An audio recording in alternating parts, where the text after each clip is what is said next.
Good evening, TNT family. Welcome back to Yellow is the Code on UNC USA. I have with me Mr. Dr. Stephen Ramru, former head of former CEO of the ODPM. And we are concerned about what we saw happen in the Orupuch River, where the community was not prepared to respond until the emergency help comes. And we have been discussing on here where we discussing plans about training local volunteers alongside having the fire service and the police on that. But we want to get the community-based emergency response training going in Trinidad and Tobago, so citizens are educated and mentally prepared on assisting themselves. So, Dr. Rambo, I want to welcome you back to UNC USA Yellow Ziko program, and I'd like you to share your perspective and what you saw happen at that Oropouche River, the young lady in the water, tapping and trying to get out, and nobody prepared and organized to save her life. Yeah. Well, I'm very much, to be honest with you, I'm very much disturbed with our country's first response, and I'm talking about the legal first response.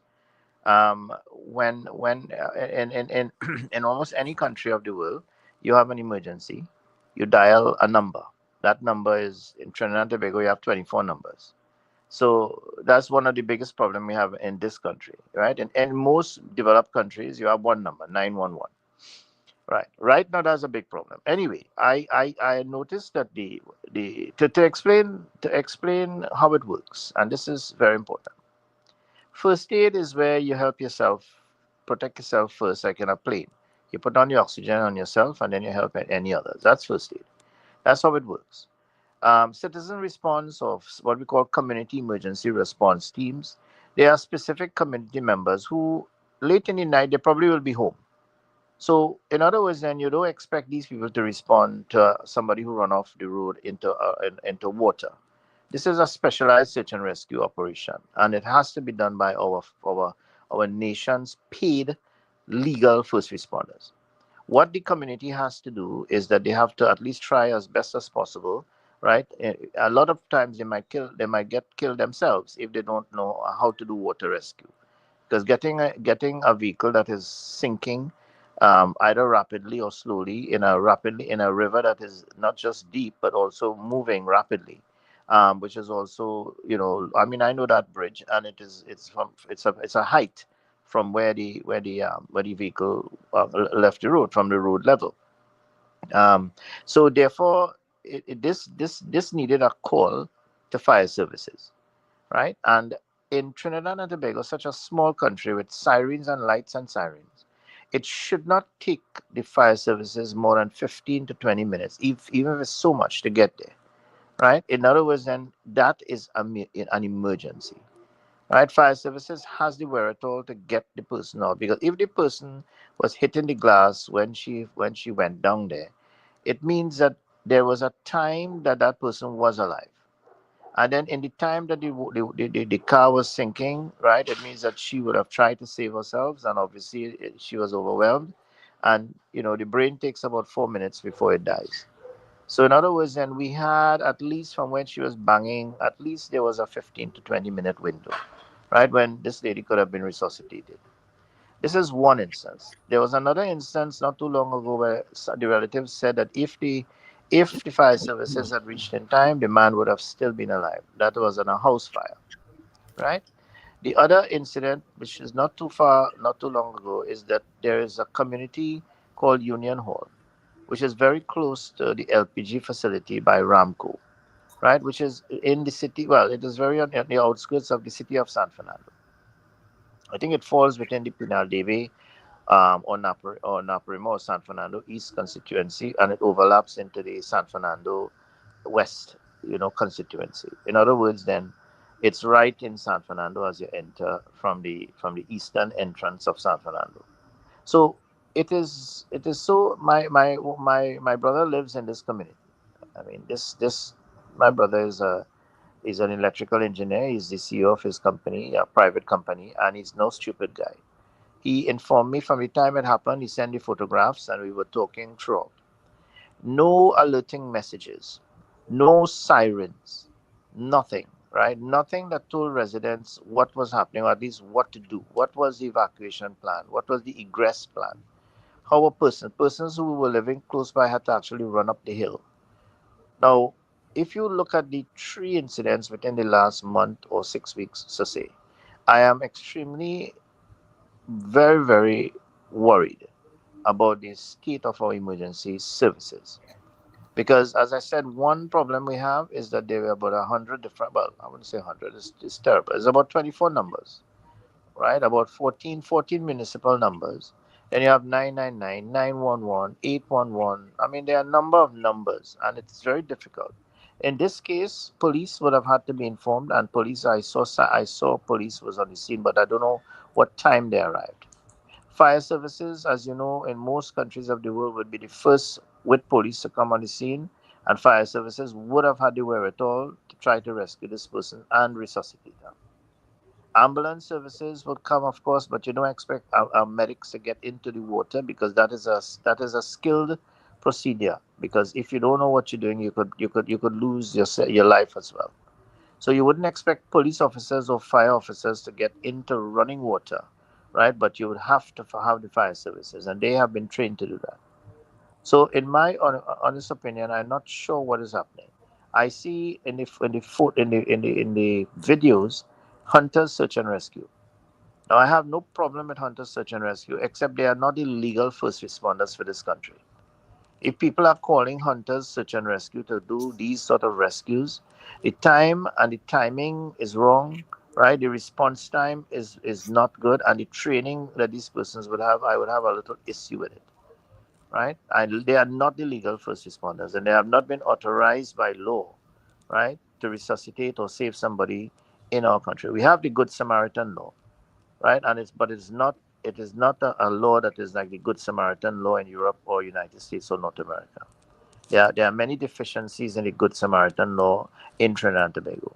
Suffice it to say, if you're not trained and you're either compromising yourself or that of the victim, you should not interfere. Now, my understanding is that people, right? I'm not sure when they saw the incident, they would have alerted the fire and the police. I am still to hear a report of when the fire services arrived on the scene. And this is my worry because when I look at the videos from Ian Allen, I either saw civilians and I saw persons with some yellow jackets, which I assume is the hunter search and rescue team, right? So, how is that possible? If hunter search and rescue could reach before fire services, in a country where money is spent, millions of dollars are spent to pay the salaries of fire officers, right, and to have fire stations. The Penal fire station is a huge station, right, and it's not far away, right. I visited that station. In fact, I did a lecture at that station, right, many years ago, and it's a beautiful fire station, right, just over the road by the MIC facility there, and it is not far away from where this incident occurred. But yet, I would really need to see what was the response of fire services in this incident. And I think if we were talking on this forum not too long ago about the need to upgrade our emergency medical services. We talked about the um, the need to have community resilience training, right? Now, in order to have resilience training, first of all, we need to have the endorsement by the community, right? Of course, local government and local government and rural development ministry and would have some say because they are responsible for their budgets. So I mean, if we liaise with them, right, there will be some duplication because we know for a fact that the ministry through the disaster management units of the 14 municipalities and the head disaster unit at the ministry, they have had CERT training, Community Emergency Response Team training, over the years. Now, clearly, I am not, and I haven't been in disaster preparedness for the past 10 years. So I'm not sure what are the numbers of persons who have been trained in this regard. I am not positive of how they zone these people. What are their methods of communication? If when they got their kits, do they have any sort of communication? Do they have resources that are able to go to some of these scenes to at least do some initial work and preparation for when even the hunter search and rescue or fire services arrive? So there are certain things that is unclear to me, and I don't have the knowledge. And before we embark on any sort of community resilience training program, we need to get this information from the relative authorities. Good. The training is easy. The problem will be the resources, the trainers. Some of the trainers we would have to pay them, and of course we would have to get the facilities and the persons to come to this training. In my opinion, we have had a lot of problems in the past in terms of having persons who need to be trained. A lot of community people are either very busy, some of people are not even inclined to do it, and in some cases, we focused on these institutional groups, for example, sports groups, church groups, non-religious groups, community associations, etc. Even religious organizations where you have persons who are already meeting for a particular reason, and therefore it's easier to develop certain teams amongst these institutions and to go down and map the area and say, well, look, we are looking for persons to train in community emergency response training. And then after we train them, how do we resource them and follow them up? That those kits, I remember when I was in ODPM, we were able to distribute the kits to the local government. And after you became a CERT member, you would have gotten the CERT kits, which are basic first aid things and other items, such as boots and whatever, and goggles and masks and gloves and shovels and whatever, that they were very important for giving the people when they passed the tests and when they became CERT members. The second thing is that I'm not sure what happens after in terms of recertification. I mean, this was done in between the period of 2012, 2013 to 2016 when I was there at ODPM as a CEO. We are not sure if between 2017 to 2025, what were the follow up, how many persons were actually still CERT members, how many persons were recertified and rechecked, what were the type of incidents they responded to, etc., etc., and whether the program was worth it at all. And that we would have liked to see an analysis or at least a review of what would have happened in terms of having these people trained. What were the benefits of having them trained? If you have very little benefits and you see there is just giving some people a kit and they don't do anything for 5 or 6 years, then why are we doing it? You see. So one of the things about it is that we and this is under the responsibility of the disaster team at the Ministry of Local Government and Rural Development. So these are some of the things that very much that if we need to upgrade the emergency response system as far as it goes from the community level, we would have to do an analysis of what happened with the CERT teams, right, from 2011 to 2016, that we worked with the local government to actually train and we gave them the kits, right? So we would want to know how many persons and in which areas they are located, how are they summoned, how are they retrained, etc. We need to get that because it makes no sense starting a program, another program, right? Duplicating an ongoing program. It's just a waste of resources and time. Honestly, um, I am saddened really at another thing, right, which is to me also terrible. Somebody, I think was Edward Moody, a very vibrant community member in the area. He does a lot of work with the flooding and mitigation of flooding in the woodland and all the areas. In fact, the whole country does a lot of videos and whatever showing our water, reservoirs and our water retention areas, etc. The banks of our rivers and I'm very impressed with what he's doing in the community. And he posted up a drone photo of the of the bridge that is already there, just a few meters from that actual bridge. I know because I travel on that bridge very often when we go down through such a trace to go down to Pinal or to get some, fish and other items that they sell along that way. It's a beautiful drive. It's a nice community drive. But that bridge obviously needs to be sorted out. But when you look on the other side of the bridge, you see this bridge already made. And that bridge has been sitting there for the last 10 years. And it's amazing to know that you have a narrow bridge on one side and an already existing bridge. And nobody thinks about just diverting the traffic onto the bridge and bringing it back onto the road, So, doing so what you have to do. that's a bridge that the UNC government built and the PNM refused to open it. Is that what you're telling me? That is correct.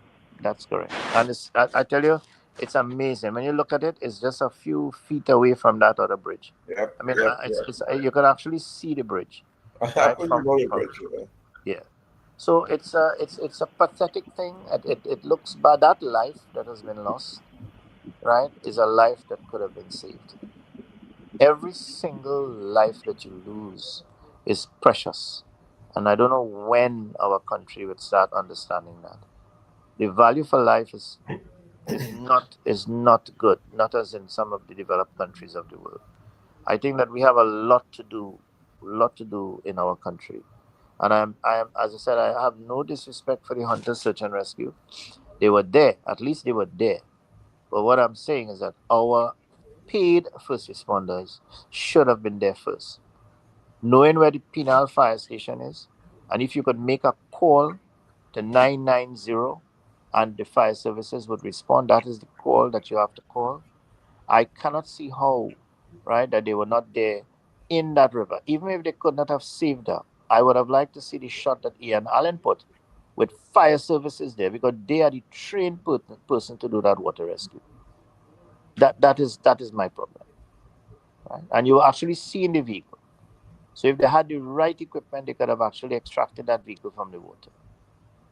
The other thing again, I'm not too happy with the state of what we call public safety in our country and the education of persons who are in need of that education.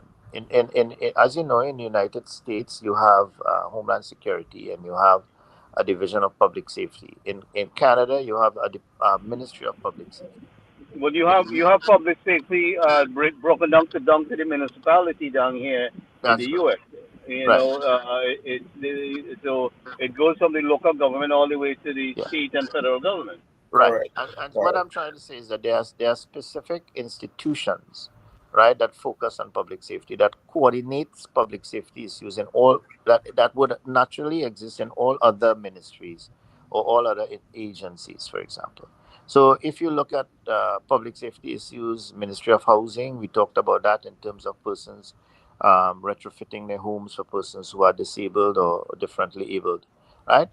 We talked about public safety issues on the road. If you have an oil spill, right, or you have any spills on the middle of the road in the middle of the night, right, it means that there must be some warning. Right, I wrote an article this morning on the National Operations Center, and key to that is an early warning system. If we have a very robust early warning system, it means our tactical response is faster because we have a focused area of response. So if you have an incident that occurs on that little bridge, right, within a short space of time, fire services should have been alerted.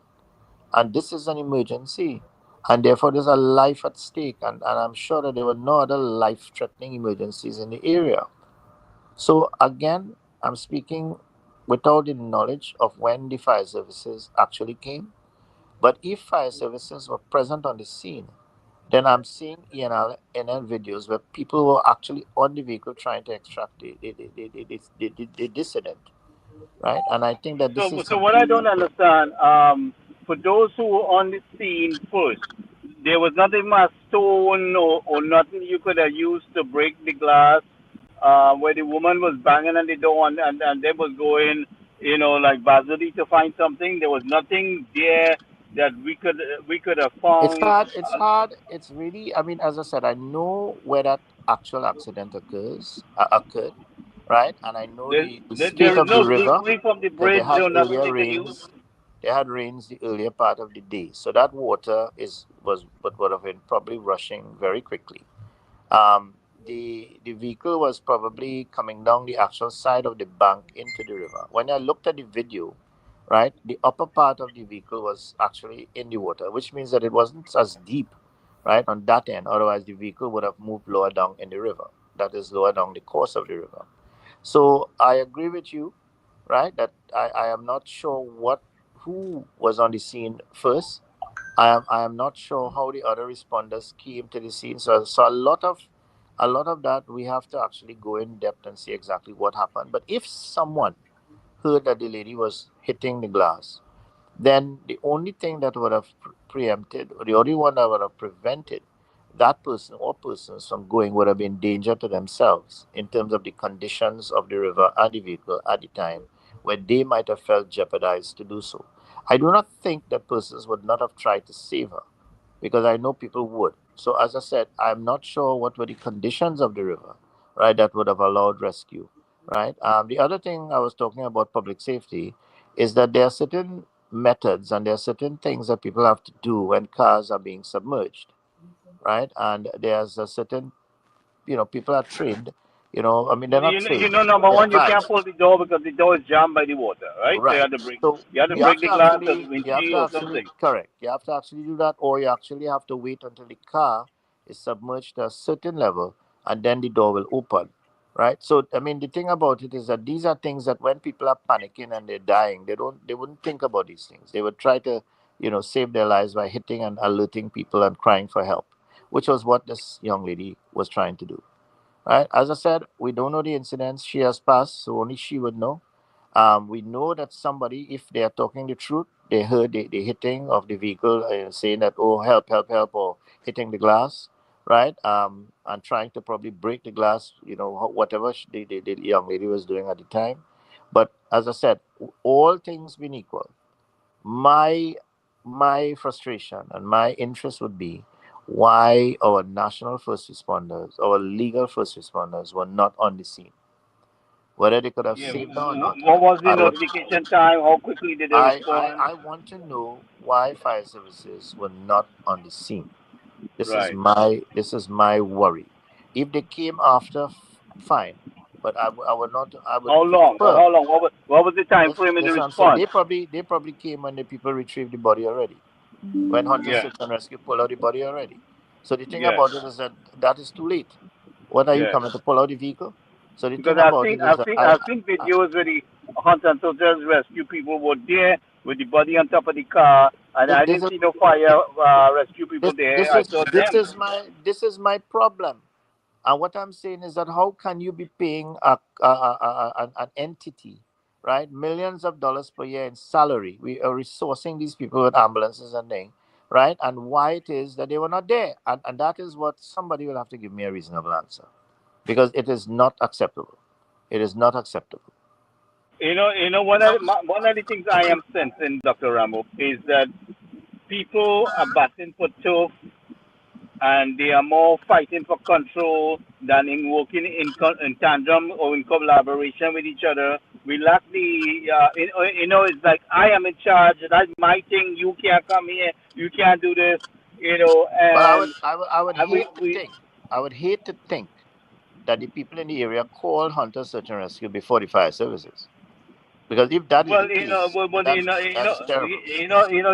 they have only reputation, But that you they are see more that, dependable. and that is the point. The point about it is that the nation should have put a stop to that very soon, right? Because they are not any sort of authoritative legal first responders, right? And for sure they are not trained. Whether some people might have the training, water search and rescue is a specific training, right? I myself actually looked at persons who had been trained in water rescue, right? It needs special skills and special training and special equipment, right? And I think that it is even extracting the vehicle, the victim from the vehicle, and all of these things, the jaws of life, and all, those are the that is the responsibility of our fire services. I applaud the hunter search and rescue team. How they arrived there, I would love to know. It means that somebody would have called them either in desperation because no other responders were coming or could help, Well, Because that if is they what were we're there, facing in the country. If we sense yeah, that, if you notice, them is reaching there before the police. They are yeah, finding the body before the police. They are yeah, more effective than anything.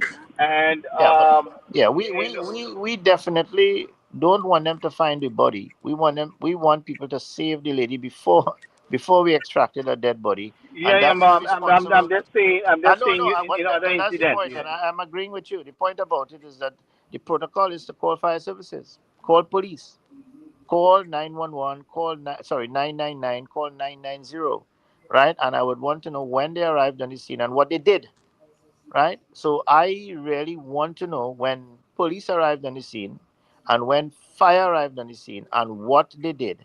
And if they found Hunter Search and Rescue there, who called Hunter Search and Rescue, right? And were they called before or were they called because they couldn't get fire services response? Now, these are answers that I think that the member of parliament, who happens to be Dr. Bodo, right, should definitely, or the councillor, right, they should definitely inquire, make a formal request, right, from the Minister of National Security, right, to ensure that we get some information about this incident. Because this here is totally unacceptable. Yeah, we need a complete incident report where everyone is interviewed Yeah. from A to Z. Yeah, I am very, very literally pissed off about this, and a life has been lost. As I said, if even there was some attempt to save her life, and the fire services reached, maybe when she died already, I mean, it's still not acceptable. But if they came rapidly and they were able to get to the person, then oh my gosh, at least that would have been something I would have loved to see. But the point about it is that at this point in time, I have not seen in any of the videos, right? Fire services personnel with their equipment or everything on the vehicle or even at the vehicle site or even on the road looking down. And that is something that I really need some answers about. So anybody else could come in now. I mean, I guess I've sort of made my point. I guess I can add something later pending questions. Sumali, you want to join in there for a few minutes? Yeah, I am listening to what Doctor is saying and thoroughly agreeing with him. But again, he is saying something which is really paramount to really something really, really urgent. And if the ministers or the persons in charge of disaster preparedness taking their time or they don't know what it was, what it is, what it entails about, you know, Suman, check your mic. I'm getting a kind of echo from you. A scratching kind of thing. uh, no, I could go and close my door if that Oh is. no! It was just like a scratching when you speak. Okay, go ahead now. Yeah. So it really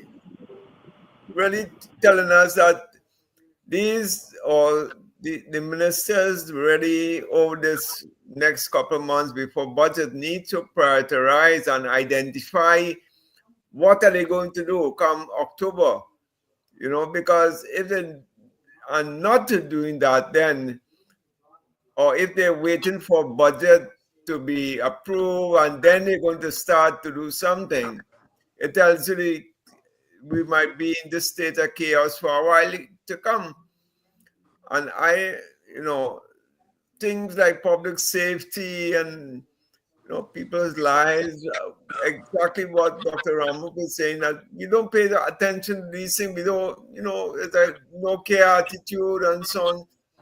It's a whole social education aspect of life has to be taking place in this society as well, from the schools going back, let them appreciate what life is all about, because you only have to take a walk, as I say, take a walk in the hospital and then you realize how lucky you are to be where you are and why people are there.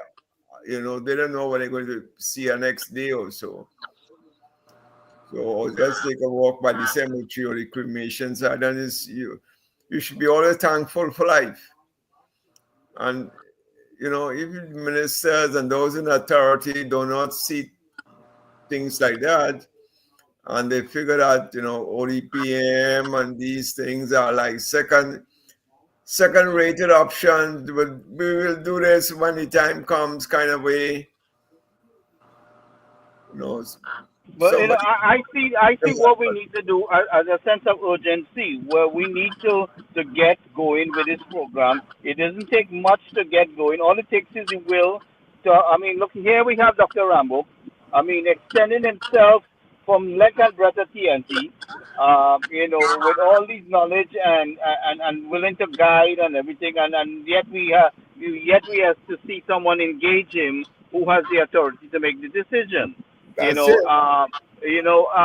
I have to call it as it is because I'm kind of really annoyed to the fact that we should be jumping on this because it's a matter of urgency. It's a matter of urgency to save life. One life is too much. The issue with the bridge and the PNM definitely, I know we will take us some time to get there because the PNM has put us in a very difficult financial situation, and that is also responsible. The PNM is responsible for the deterioration and the lackadaisical performance of our security services. Look how much work we have to do. Yes. So, I mean, but we are trying to lend a hand to our ministers, and that must at this stage must take some kind of recognition. We understand that they are under a lot of pressure, but we are here to supplement their ability. But We are standing by to supplement their ability. But they're not seen it like that, Gary. And remember, these ministers, all of them have advisors. Who knows? That's a personal choice because advisor is at the behest of the minister. He can choose whoever he wants as an advisor or two advisors, as the case may be. In the case of education, there are two. But the thing is that are they really advisors or do they know the subject matter and this sort of thing? I'm not too sure. I'm not too sure. I mean, what does it take us to put on our damn pants and get ready to respond? What does it take us to do that? And that is why our group is an objective group. We should not, don't say things, but they like to hear. Say things as they are, de facto. And you like yourself, I'm really upset when I read that article today that, these Yes, things it's sad. It's really sad. And I'm sure people will try to lend a hand. I know the area and I know the bridge. I know the area because I myself, whenever I'm down in Trinidad, I go there to shop. I don't really go in the market because there are so many fresh things right side the road there. You pick up on yeah, a nice quiet area. You could shop without being hustled, bustled, and you could pick and choose. You drive from store to store as the case may be. you see, one of the things is I'm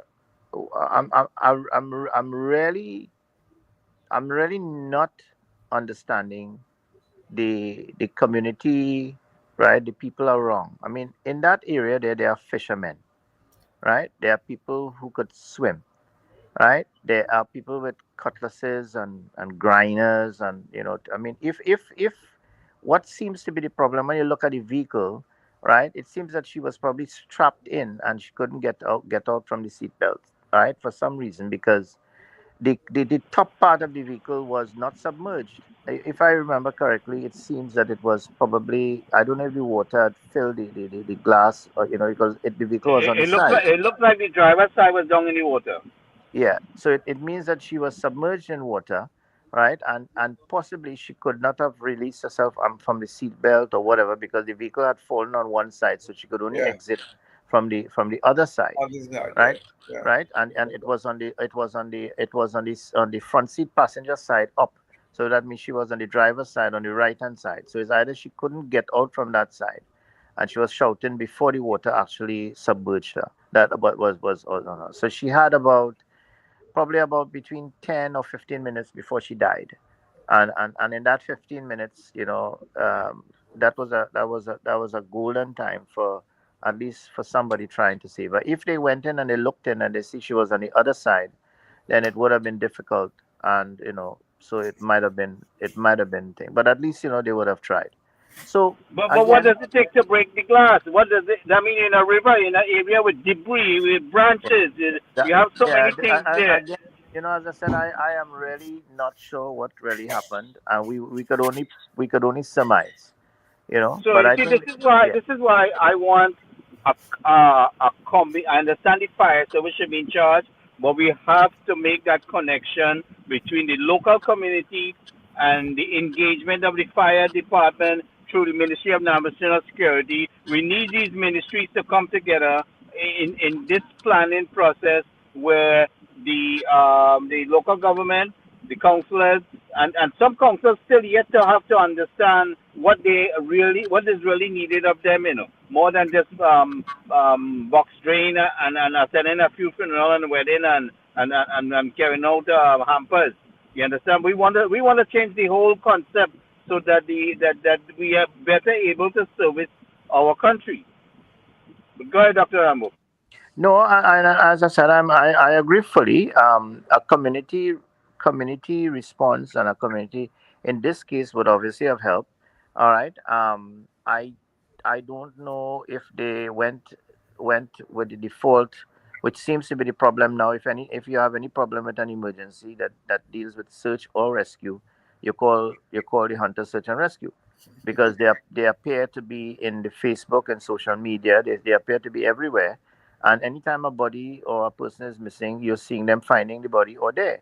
So I'm not sure if it is because of this social media hype, right, and all of these things, that the decision was made to call them, right, in lieu of the fire services, or what it is. So if I don't want to keep repeating myself, what I think we need to do clearly is we have to agree with you, Gary, that the community emergency response training, there's something called CERT training, which is a Yeah, course that is done, I'm kind of right? spelling out for those who don't Right. understand. So that CERT training is very important, and it has been done in this community. I remember myself, right, coming down to Woodland and all of these areas here, and giving out the kits after the person's graduated as the CEO of ODPM. I remember that distinctly. My team used to be very much in these areas when I was in ODPM. So the thing about it is that I definitely have not seen it on the papers, or maybe they didn't advertise it much, but there are trained persons in the community. Obviously, it didn't work here for this young lady, right? So, yes, we need to revisit that. I agree. And Um, then, yeah, what are the schedule for those who responded? Are they 8 to 4? Are they 7 to 3? What right, happens after that? right. You see, so that's what I'm saying. Is it? I think what they did, or what has been done. I mean, I could be wrong, of course, and I stand to be corrected. Is that they, for training purposes, they just train. They got the budget, they train the teams, and they give them the kits, and they send them out there, right? And they put it in their back pocket. It's the responsibility of the disaster management units of the local government, right? Because they are the ones that are responsible for the mitigation and preparedness of disasters and emergencies in the municipalities, right? Now, when you look at the issues of I remember this very clearly. There was one incident which occurred around in the Siparia constituency, and we called for the disaster management unit. It was a Christmas day, right? And when we called for the unit, we understood that the person went, right, was Christmas Eve, and the person went to shop, right, because they were shopping for Christmas, and they were not able to assist, right, in the emergency because they were not available, and they told us that. In a couple other occasions, I remember the disaster management units were under resourced. Some of them had one pickup, two persons, right? They had very little things, and they didn't have the equipment or the tools to do any kind of immediate search and rescue or any sort of assistance. They had to coordinate with agencies or institutions that were on the ground, and that's fine. The thing is that once you have a network and you have that with MOUs and memoranda MOAs, then that makes sense. Okay, one of the things that we learned at FEMA when I visited FEMA, from the logistics chief who was there, who took me to his room and he showed me how it works, is that he said, Doc, you have to have warehouses, but the warehouses really should be intended for critical mission function re, recovery in your government continuity program, right? So what it means is that mission essential critical functions in national security, office of the prime minister, right, ministry of works and local government, ministry of works, all of these must have critical infrastructure and critical systems that need to continue in the event of a catastrophic emergency, such as an earthquake. So if you do not have continuity of government protocols, and one of the key elements of a continuity of government protocols is to be able to feed your soldiers, feed your police officers, right? Feed your fire officers, right? And give them water. So you have to have those things prepositioned and ready. Because when you really have a massive issue, you wouldn't be able to go down to the super farms and all this sort of thing and break them open immediately. You know, you will have to have these things prepositioned. And most of these things wouldn't be for your general community. They wouldn't be for your population. It would be for your first responders in the first instance, and of course for your key persons in government, your honorable prime minister, your deputy prime minister, as the case may be, your attorney general, to keep your government going when everything else is down. And of course, you know, that is one of the important things in continuity of government protocols. Your key ministries that people will be required to move, local government, Ministry of National Security, Ministry of Foreign Affairs, eventually, in terms of getting bilateral and multilateral assistance in the event of these sort of emergencies. So there are protocols. Now, I mean, of course, we're digressing, but the point is that what they told me is that if you have, and we saw this, I remember when we had a disaster in Sanssouci, right, in the eastern part of the country, right? A certain part of the country was cut off because of landslides and mudslides, right? And we had the 1st Engineer Battalion, who was under the immediate standing order, understanding orders, or supervision by the ODPM as the CEO. I could have called the 1st Engineer Battalion, which was based in Kumuto, and I could have said, under standing order, of course, I didn't have to go directly to the Chief of Defense, right? It was a standing order written into the roles and responsibilities of the ODPM and the liaison with the Defense Force. So I could have picked up the phone and called the Major General, who was at that time the head of the 1st Engineer Battalion, and they were able now to try to get a backhoe, excavator, sorry, to try to move the excavator. But when they reached the curve in the road, they couldn't have negotiated the road because of the vegetation and all of the thing that was on that road. They couldn't get the excavator on the other side. So what we did is when we took the helicopter and we went over, as we were over on the other side, you know what we saw? Man, we saw over 6 excavators on the other side of the block. You know what I mean? So we had to just drop on the ground and see if we could have found an excavator driver, which we did. And we were able to do what we had to do because there were already excavators on the inside. This was the lesson that they taught me at FEMA in logistics. You have to develop the MOUs and MOAs with the people in the district, right? Ice was a big problem in New York, right? When the power outage was around, you had to ship in ice from other states. Ice is a problem because meat, etc., all the food that you have to feed all your first responders and whatever, they will spoil if you don't have ice. Now, these are the simple things, right, that people don't think about, right? So all of these now have to be looked at in terms of areas where that could be cut off in flooding or whatever. Generators. How can you keep ice? How can you make ice? Where are the ice factories, etc., etc., etc.? I'm just saying, right? You have thousands of medications, right? Packets of medications in pharmacies all over the country. These are excellent, excellent opportunity. They are warehouses in a sense. Once you have the MOU with the people, right? You have hardwares, right? You have water and groceries, right? So there exists a lot of resources in countries. Now, this is the science of disaster risk reduction. Good. And this is what has I have not seen this as either legislated, or I haven't seen this as when I left we were beginning. We had drafted the MOUs and the MOUs for the lawyers and the attorneys at the Ministry of National Security to approve, right? And these MOUs and MOAs would have been a model type legislation that the Ministry of Local Government would have to be executed because they are the ones that are responsible for the burgesses. This is where the government reaches out to the communities through the Ministry of Local Government and Rural Development. So they would have been the one to develop the MOUs and MOAs. So this is where we're talking about. If you have CERT teams within the area that where this young lady died last night, right?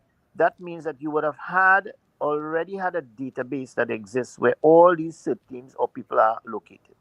Now, in this case, it would have been difficult to go and call CERT teams to come and do a search and rescue or help with somebody who is in a river. So, in other words, then in the area, right or wrong, what happened? There would have been 3 or 4, maybe 5. If I remember correctly, there were about 5 dwellings not too far and around this area, and they would have probably heard the call for help. But in this case, I don't think anyone would have had the training to go into that water to even. But I understand what Gary's saying. They have hammers at home. They have they have sledgehammers. They could have tried to burst the thing, but we don't know the circumstances. We really don't.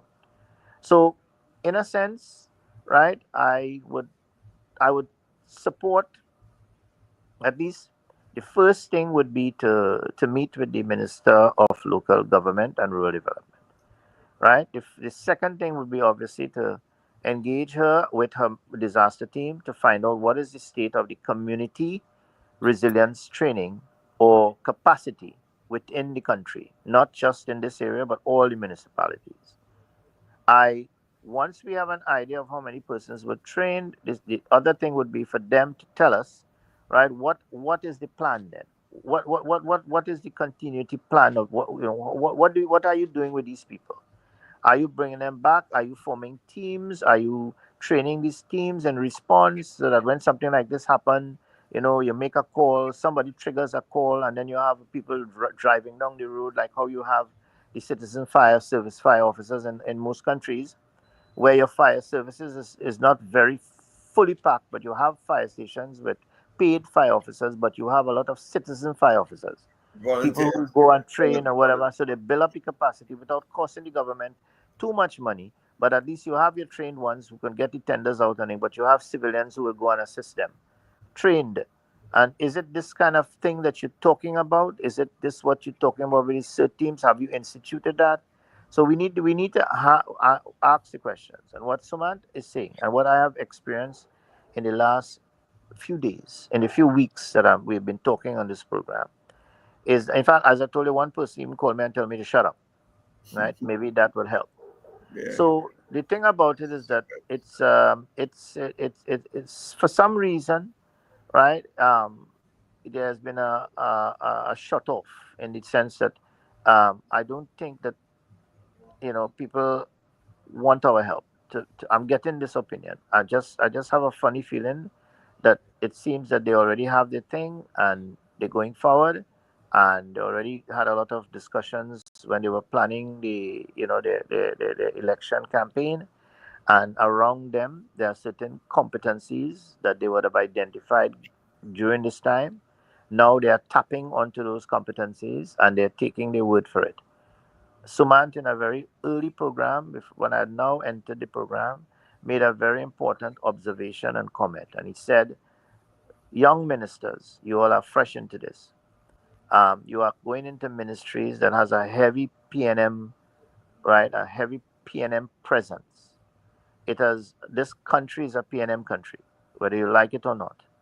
And embedded in all of our institutions, private sector agencies, they are PNM persons, right? And these persons have only one aim, and that is to see PNM in power, right?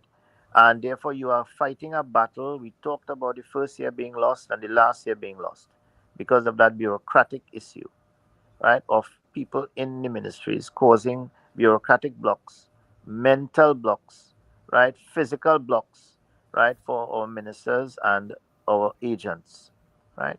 And this is now compounded by, maybe the advisors that they will choose. Because Correct. a lot of the times the advisors that they choose are either friends or associates, persons who may have served in positions before in the past, people who were public servants before and had their terms of office working in the public service, and they have gone back to these persons, right, to become their advisors. you know so this is it's scary because it seems to be something that actually goes on and on and on and on and on, and literally it's frustrating. Now when you see that and you see what it translates to, good, we see a person dying, right? Because a bridge, which has, I mean, I drive on that bridge once a week. That bridge in this day and age should not exist, right? They should have had either another bridge, a Bailey Bridge on the side of it, so that you would have had two lanes. It is too narrow. You know how many times my mirror got nicked on that bridge? Man, I'm ashamed to say. My wife looks at me and said, "Why don't you just wait?" Even having a traffic light, for God's sakes, that allows one vehicle to go on that bridge after, and then the other lane comes in. That probably is a short term solution right now until they get the other bridge sorted out. But that person who died last night would have actually had maybe a bad drive. Somebody would have given her a bad drive, or right, the lighting in that area. And this is another thing, Sumat. Yep, You yeah, know, you're right. what Yeah. I am what I am appalled at, and I'm hoping that Eli Jacko, very very nice young man, very humble, right, very friendly, right, and I'm sure that I spoke to him at the United States, the embassy's July 4th celebration, and he was very very one of the best ministers that persons that I've met, and he was very nice, and he spoke very nicely to me, and I'm hoping that he takes up the thing with Ministry of Works with Minister Jolene John, right? And at least put a traffic light in that bridge so that at least it controls the traffic in that area, and then or try and get another bridge or something, or get that other bridge sorted out. I understood that the Minister of Works today said that she's going to try and see if she could rejuvenate some of the areas on that that missing highway that PNM did not continue to go down to Point, right? And that she will try to see if she can get some portions of that highway running, right, within a reasonably short space of time. And I fully support her in that regard, and I will assist in any way that I can because that's a very crucial thing. So, Gary, I think that we can, well, as I said, within the next 6 weeks, right? We're going to have. I think Parliament is going to be reconvening in September, right? They don't have much more sessions again before they go on their break, and then they come back in September. During that time, hopefully, right, we might be able to engage. They will settle down a bit because hopefully things gets a little quiet and they don't have too much fires to out. PNM is going to keep giving them those files, whether they like it or not. Whether it is an argument, anything that UNC does, PNM will counteract it with the media and the supporters, Mm-hmm. right? So the ministers, the young ministers, right? We have to hope, right, that they will listen to us going forward. We can't. We're gonna lose some lives. We have been losing lives for the past 10 years, and even before, because of weak emergency systems. Ever since we started, during the days of Hamza Rafiq, right, and Bastio Pandey, late Prime Minister Honorable Bastio Pandey, when we started the EMS system, right, we had envisaged by within 10 years that we will have upgraded that paramedic system, right? At the time, right, we had engaged fire services in 2011 to 2013. When I came into the ODPM, we had fire services on the table, and we said that we will support them in retraining the fire services to paramedic training because in one time in Trinidad and Tobago, the paramedics were fire officers. They were trained to that level. That dissipated and it was never returned, right? We said that we will work with them to upgrade the ambulances to paramedic systems, but legislation was required. So that was one of the problems why the first set of paramedics, right, from the fire services, that whole program fizzled into nothingness because there was no legislation to allow that in the country. And there's still no legislation to allow that. So we came up with the idea, which I had suggested many moons ago. Of course, PNM never listened to me, that we should put our young doctors who are unemployed. My son almost took a year after he graduated to get a job because there were just no jobs, right? And this was amazing, right? And there's still over 500, according to Dr. Buru, young doctors who are unemployed, right? So therefore, right away, there is a solution. So hopefully, in the budget consultation, people would identify this emergency need and convince the Minister of Health the Honorable Prime Minister to at least when they budget, they do their budgets, right, that they should budget money to upgrade the emergency health system with a view of training persons to become intermediate and paramedics, to include that training with fire officers that they identified. They said that they will recruit or they will have other persons to come into the fire services to upgrade the staffing of the fire services so that we'll upgrade the ambulances and whatever as part of the EMS system, right? We hoping, right, that once they do that, that we are able to discuss with the Honorable Minister of Local Government and Rural Development to meet with a team. Gary, we could do that, maybe request that meeting, and within a month, hopefully, she's a person I know very very well, and she's very a nice person. She would probably most likely agree to the meeting. I think that maybe you or someone else could initiate the meeting because I don't. I really don't want to push myself too much in terms of trying to put my feet in because I have a feeling that there are maybe some persons Mm-hmm. around that do not really want my help or some of our help here. So that we probably would have to be forceful. Right now that this life has been lost, we don't want to use that as an excuse, but we want to use that as an example to try to prevent right in the future. Right? So that is maybe one, two, three, four. The fourth thing that we need to do right away, as soon as possible, and have that meeting. Right? The other things that we talked about the NOC, I don't think that I'll get through with this. I today Well, I yeah, I saw what the prime minister is allocating it to the police because she said that it is better that the police has the cameras that are not working properly, and yeah, then the SSA cannot respond. So it's better it's in the hands of the police. So she's turning it over to the CTPS. yeah. Now you see the thing about it is, and this is this. I mean, whoever is advising the honorable prime minister, right, and the minister of national security, look, homeland security, and of course, border security. I think that I am worried in the sense that the concept of operations, right, is going to be focusing right on the police service and the crime the crime emergencies, right? We sent a little, remember I sent a little document recently where we talked about doing a national housing census, right? And we talked about community based crime fighting. Yeah. We talked about the broader, softer aspects of fighting crime, which would help, right, the harder crime, the more severe crimes. Where we said there's the public nuisance legislation in the municipal acts, right, where you can clean a property that is abandoned, right, or dilapidated, right, in the absence of the owner doing it and bill the owner for it. So the fact about it is not just billing the owner and retrieving the money and cleaning the property, but it is actually removing, right, the areas that that evil people, right, reside You're living minimizing at the that risk. home.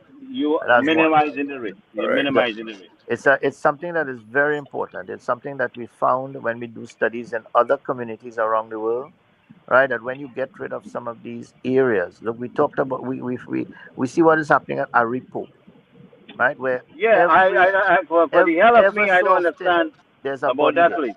right? Yeah. We saw where the Venezuelan girls were buried, right, in shallow graves, right, in that area there. And yes, they found another couple girls there recently. So the And then thing about the it, farmer was killed up there. So right, why is that area not under surveillance? Could right. somebody tell me? Good. So this is what I'm talking about. So when we talk about the concept of operations, right, for crime, you have to consider the other aspects, right, which are very very important, right? Statistics and evidence-based peer-reviewed studies in the journals of crime, right, and anti-crime as the case may be, tells you that the social services ministry has a great part to play, right? In many developed countries, children who live in homes where parents are unemployed, where parents are either single or do not have any, or the circumstances in the actual house affects the child, right? The state takes care of that child by removing the child from the home, right? They are either placed in foster homes or temporary homes until the But we, we, situation at we can't home even is we can't rectified. even operate that. We cannot even operate that with some kind of guarantee because we have failed with the children authority. We have seen too many incidents where the children are not safe. We can't even manage that one. Right. So therefore, what I'm trying to say is that they need to start, right? And the best way to do that is to have an understanding where these children are. So the housing census, just like we knew our street captains know where all the UNC people are on a list that is going to vote for the UNC in this street, or the PNM, or PEP, or NTA, or whatever it is. They walked the entire street. They knew everyone. They had a name, and they cross referenced it with the name from the EBC, right? And they went and they actually checked every house. I mean, I was part of that process in the last election in Moruga Tableland, right, where we were pulling out voters at the last minute to vote in Moruga Tableland, and that's how we won that seat, right? I was involved in that. So the thing about it is that one of the things that we have to understand is that we can know in this small country where everybody is. So when you go to, you see that there are 400 dwellings or 1,000, 2,000 dwellings where there are children who are affected by what the circumstances, the socio-economic circumstances, right, that we talked about. The state needs to find solutions to the problem, right, and move them to areas. I mean, we have many homes and there are many buildings. For example, if you go to Petrosian Compound in Pointe-a-Pierre, right, there's a huge building there, right, that is it's dilapidated, right? So we have areas where we can house children, we can take care of them, right, and we can remove them because these are the children who are going to come out. We talked about the Venezuelans who are in the country, who are unregistered, right, who are unemployed, who are unschooled, right? And these people, if they're sitting down home doing anything, where they're going to get the money? Eventually, they'll turn to crime, especially with the Venezuelan syndicate in the country right now, right? They will recruit these people because they are easy to recruit. So the NOC is not just about dealing with the aspects of crime, which is the happenings, the incidents that occur daily. It's also about preventing. It's also about surveillance. It's also about, you know, setting traps for people. It's also about finding, undercover work, right? It's also about surveillance and using tools such as cameras, ham radio operators, monitoring phones, right? Tapping phones, right? So there are a lot of intelligence issues inbound in it. Is also about the fact that if something is occurring, right? Something is happening on the highway in the middle of the night, somebody will report it. Everybody knows here. Every single person in this audience right now talking knows that when you are driving on any one of the big highways in North America or Europe, right? Your Google Maps or your Waze would tell you police ahead, right? And you'll have to click and say if they're still there when you pass, right? Or vehicle on the shoulder, right? And Exactly, when you exactly. pass it, they will tell you is the vehicle still there? Click. You know what I mean?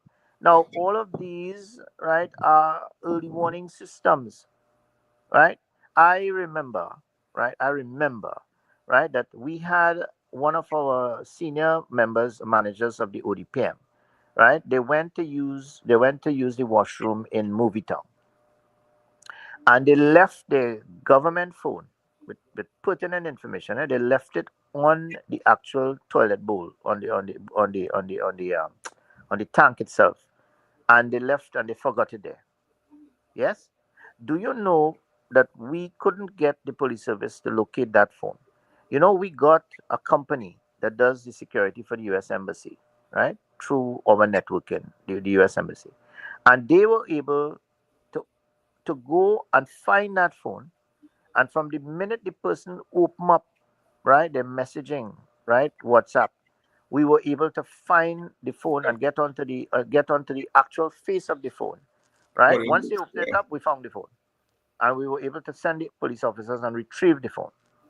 Now, what I'm just saying about it is there is technology out there.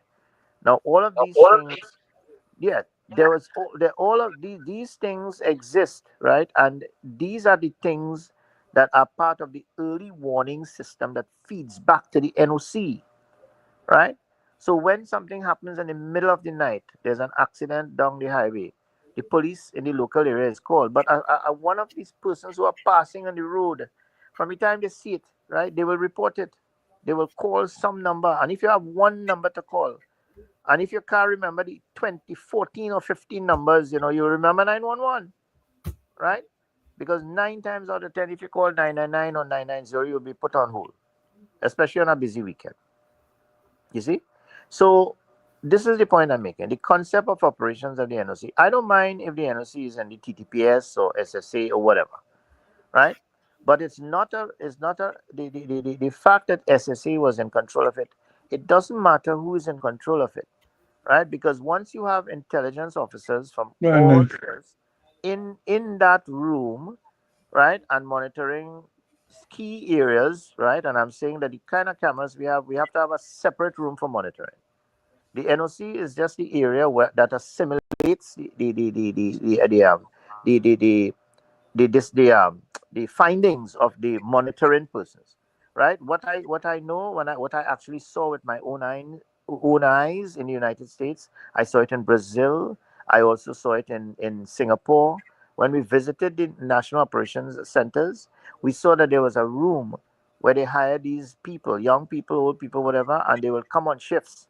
They will come through with their accreditation badges and they will sign it and come into the room. They will be searched to come in and they will sit down there. And these people, all they're doing is they're monitoring the cameras, right? And they're monitoring the web pages, right? They're looking for things on the website, right? That looks, like people saying bad things about the government, or, people saying, well, they're going to bomb here. I mean, these are things that these people were just moving and running through, right? When we set up our NOC in Port of Spain with Gary Griffith, we had all of these things already set up. We were looking at screens, we were looking at televisions. So it was really getting somewhere. The ODPM was there. We had in ODPM, right, in our call center, in our command center, which was 24/7, we had 3 soldiers on 2 shifts. And these soldiers would be watching and collecting information and feeding information to the civilians, myself being the CEO and other managers who are civilians. And we will be getting incident reports on our phone 24/7, right? We'll be getting it.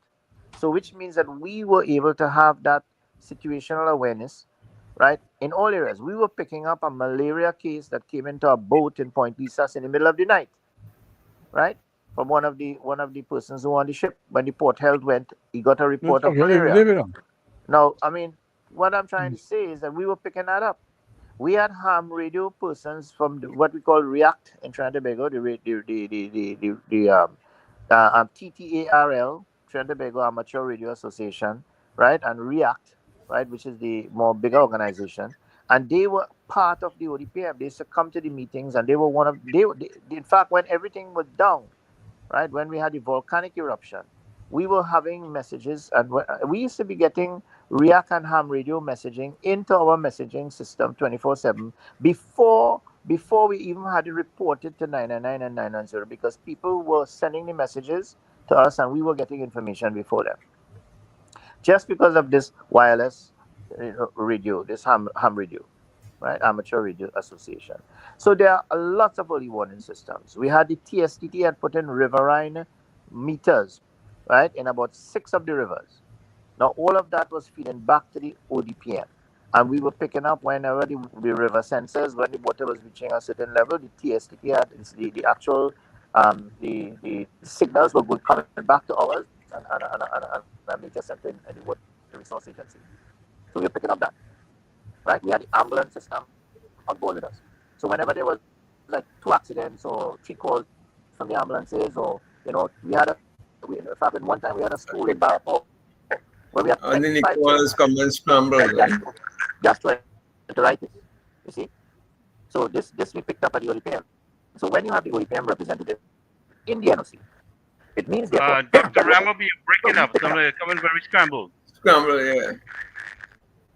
Whatever we picking up in our surveillance can be fed back to the NOC.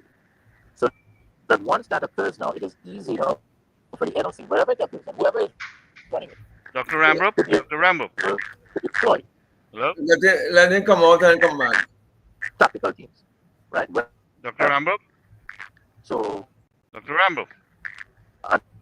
sure if it's my fuzz or whatever, but you all hear me, right? I don't know if he's hearing me at all. Let him come out and come back in, Gary. Dr. Ramrup, Let me you're see. not I don't hearing know me? what's happening. Yeah, he's hearing. He's hearing. He's hearing. Uh, Just let him come yeah, out and come back. yeah, can you exit and come back in because something went wrong? All right. Are you hearing me now? Yes, Oh yeah, yes. much better. Yeah, okay. Right. Okay. So it was kind of Wi-Fi issue, I think. Yeah. So this is how the ODPM the ODPM soldier who is at the NOC would be able to be there, right? And therefore, when there is an incident that is occurring, either slowly or suddenly, right, within the country, right, when in terms of public safety and disaster preparedness, it would be fed back into the NOC, right? And therefore, the ability now to deploy in the middle of the night. Remember, I talked about the disaster person who was in shopping, right, in Christmas Eve. It was a holiday period, so she could not have come and helped anything.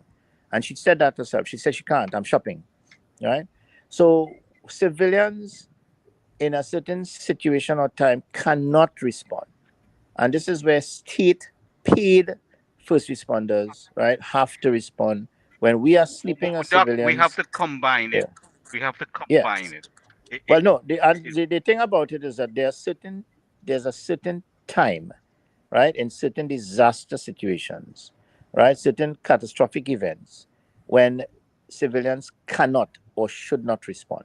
Yeah, well, Right? we understand that. This is very But important. I'm saying to Right. you, So be this is the it point. up the time This is frame. this is the point I'm making now. So Yeah, if you have, for example, right, that in the middle of the night when most of the civilians are asleep, good, we expect that the tactical response, right, coming from the NOC, right, saying that okay, we have a situation right now where there are heavy winds and there are heavy winds. A lot of trees are falling in the northeastern part of the country, right, and that it is happening right now, and there seems to be, well, electricity is out, and this has been reported by ham radio operators because there's no electricity, there's no Wi-Fi, there are no phones.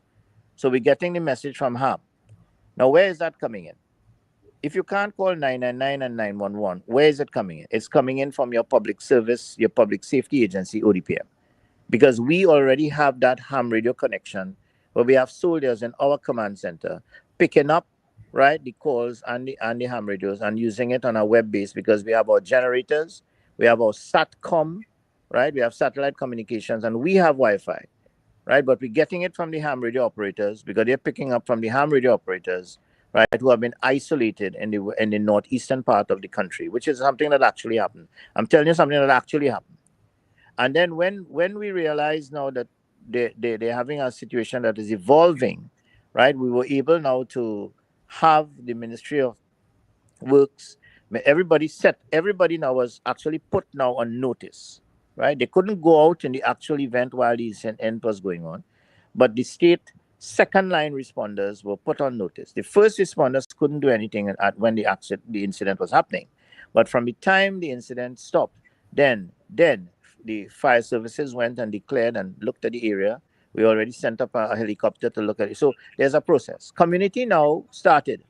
And this is where, Gary, you're talking about. The community teams already started to move, right? We already talked to the fisher folk because we were not getting any supplies across the areas that were cut off.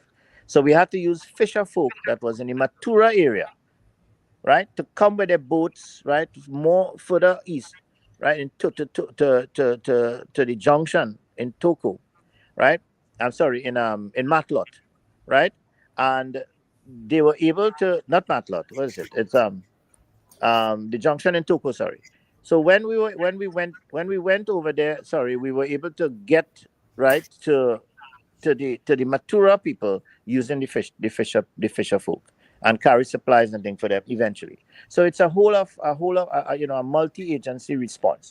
And you have to use your common sense and mobilize people, and you have to have MOUs and MOAs with people. So to cut a long story short, the National Operations Center concept of operation involves having other agencies present, but through one. You cannot have 26. You can have energy and social services and civil aviation and everybody in the NOC. You only have to have one agency. And that is where in America, that's FEMA, right? We don't have a FEMA in Trinidad. That's ODPM And here. that is why Right. we have Homeland Security in America. That's correct. It takes charge of all agencies. Right. So the National Operations Center will fall under Homeland Security. If the minister and the prime minister decides to put it under police service, we have no problem with that. But what we don't want is for police service to say, well, listen, right, we are going to have just police there, right? And we are only going to monitor Homeland Security issues when it comes to crime fighting. Right? Right. My take on that is not the concept. Because Well, what we're trying to tell you, I want to give Dr. Marge a yeah, 5 minutes to jump in here, and right, then we could continue. yeah, Doc, you sure, have go ahead. any input on this? Well, you're all over the place. I don't know how to follow, but I just wanted to go back to what you all talked about in the beginning, which is an unfortunate incident, and I think it was the river in DB. And I think you all were saying that there's supposed to be a parallel bridge that was not opened. Um, that's a serious matter because my thing is that governments are very inefficient people, and no wonder why you all are saying that the the the search and rescue NGO and the fire engine people may have been called together, and it would be interesting to know that the research and rescue NGO arrived before the fire engine, which makes my point that governments are very inefficient in everything that they do, almost everything that they do. I don't know the solution to those things because I guess you have to live with that. I think sometimes Sumit was talking about how some parallel ministry employee contract was being contracted to in lieu of the regular bureaucracy, to get around the bureaucracy. And I think Robinson was aware of those things, and hence we had the training for employees, and which is I think was termed "Service Begins with Me." So if the fire engine is taken, I mean, they could have come from two directions. They could have come from the Monrepo area, which is slightly longer than the Pinal area, and they both could have arrived. We could have it would be a race with the two engines to see who would arrive first. That would be interesting. But I must make this point, and I'm glad you asked me, Larry, because I was about to leave. But I feel very. I saw it on television this afternoon on Trinidad television, where there's a young little guy, like young. I call him young a little because he looks like he's just in the 20s, maybe. He had on a short pants and was just shirtless. And he like apparently he went into the car. I don't know what state that was. That gentleman should be given an award. They have all kinds of award coming up just now for Hummingbird and what kind of medal and give this kind of medal for service. They have to start treating these NGOs. So the thing about the local community in Debe is to see how country people rush out to help. And they didn't care whether this person was a woman, a man, a girl, a boy, a PNM, a DLP, a ANR, ONR, or whatever. They didn't care. They just wanted to help this girl. And they almost did, and they could have done it, as someone said, maybe Gary said they could have had a hammer or some kind of thing to help them. At that moment, it's not, it may be nighttime, it's not easy to get going, get a hammer and come back home and all of that. By the time the second guessing might be, they must have done the very, very best to do it in the limited capabilities that they had, and the search and rescue team, which is a professional but non-NGO in Trinidad, which has been doing a lot of good work. I hope they'll be rewarded this Hummingbird, whatever medal, it might something for service. But the fact that the government is responsible for some of these deaths.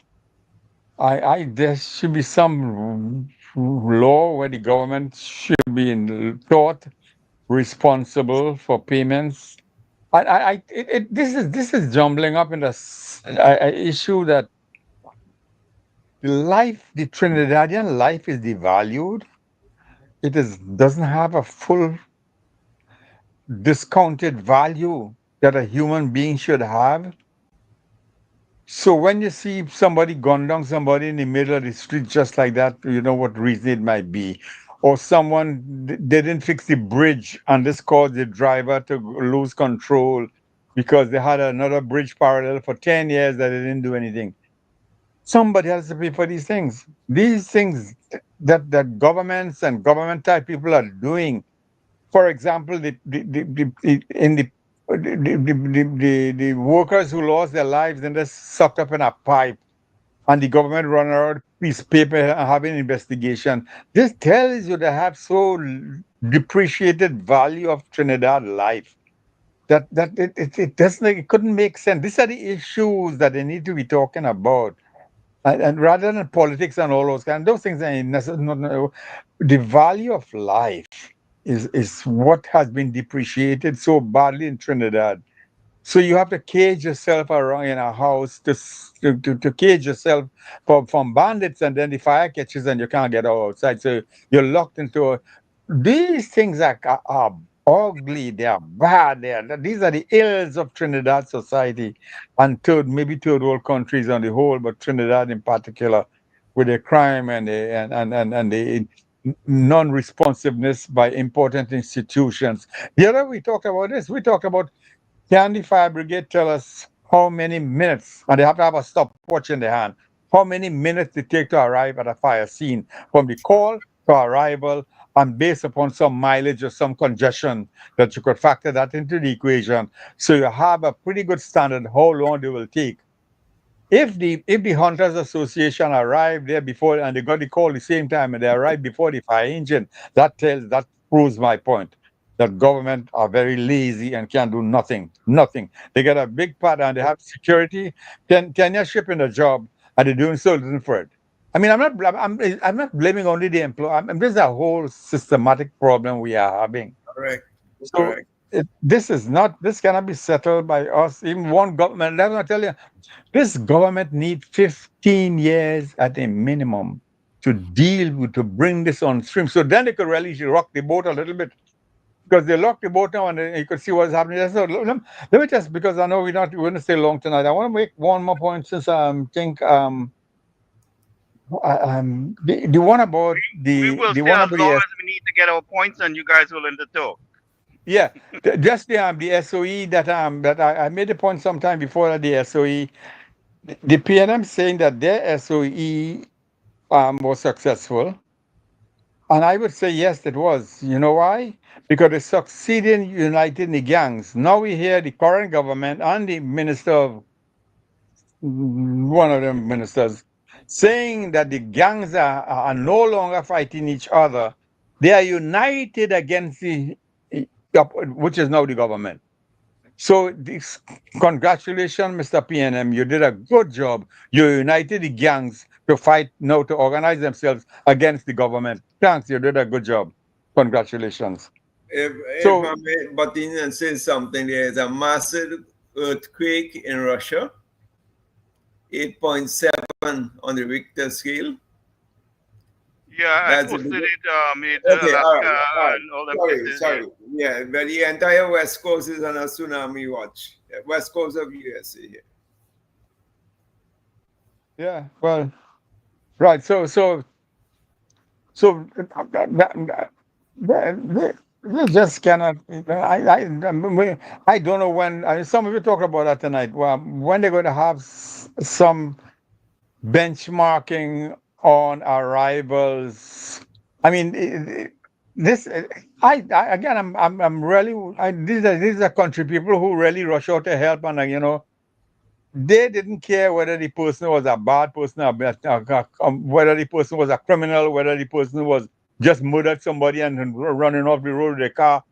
which you might say, well, okay, justice is being met. They didn't care. They wanted to help this person out of that car.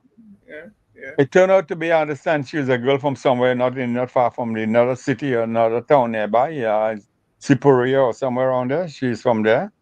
So it's a not far away girl who lost her control, whatever it was, and she ran down into the river, and things happened along the way.